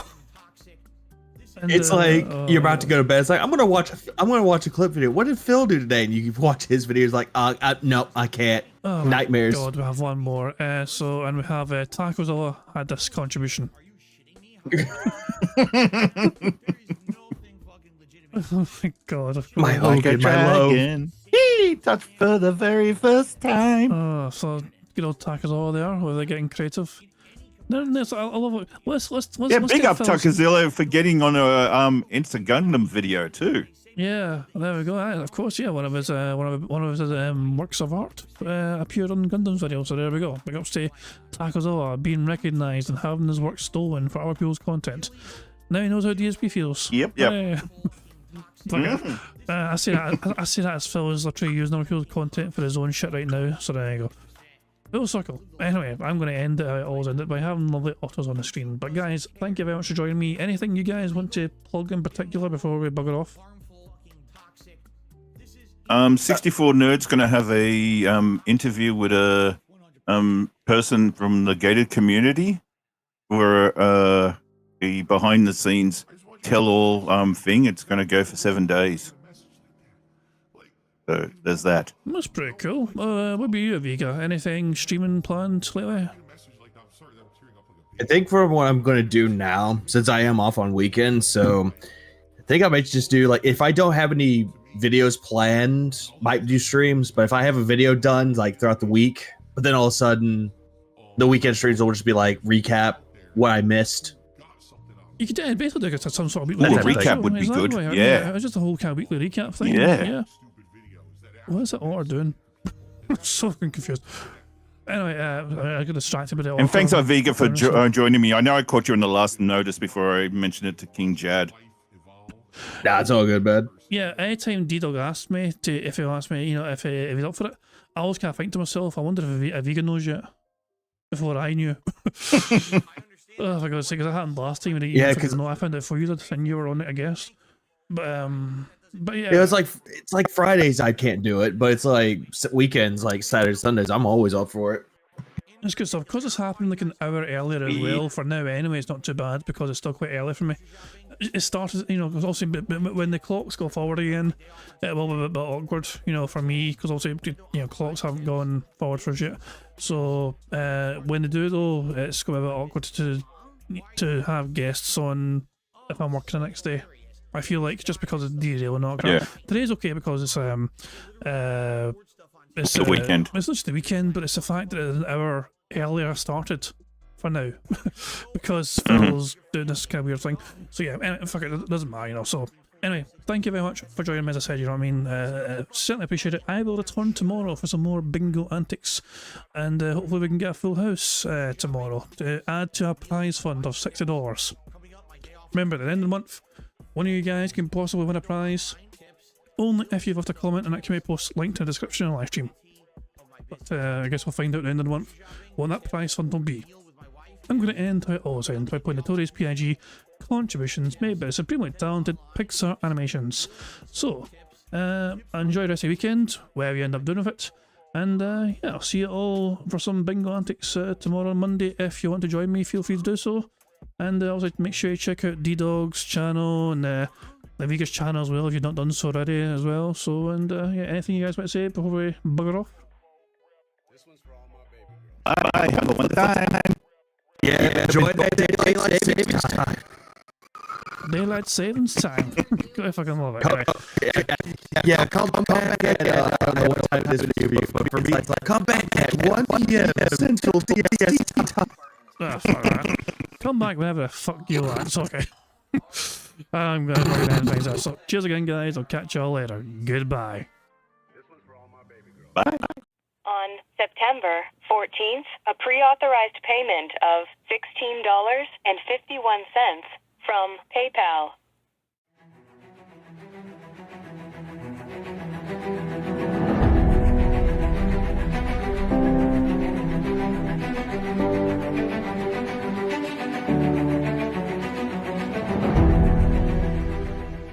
All right, Luna Mills has tipped me $1.30. It says, "I'm back. What's your favorite type of shower?" When you're showered in money. When you go outside and all of a sudden greenbacks start falling from the sky and you raise your face up, you're like, oh, you start dancing, you go, oh, money, money, yeah, yeah. All right, I don't know what the hell you're talking about, but thank you for the first tip of the day.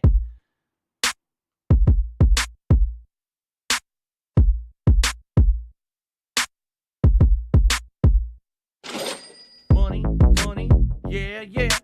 Money, money, oh, money, money, yeah, yeah. Money, money, money, money, yeah, yeah.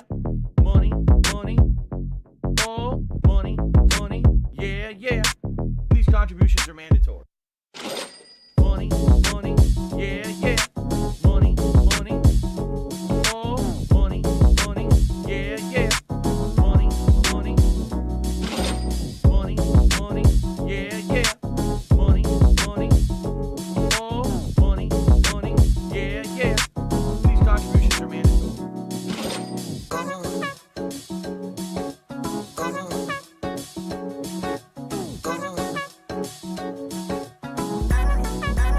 Show me the money.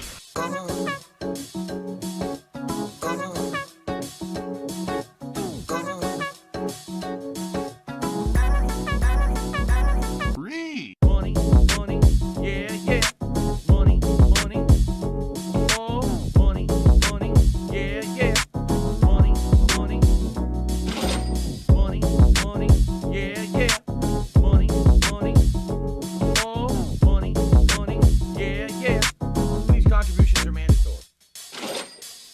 it's gone. Just gone like that.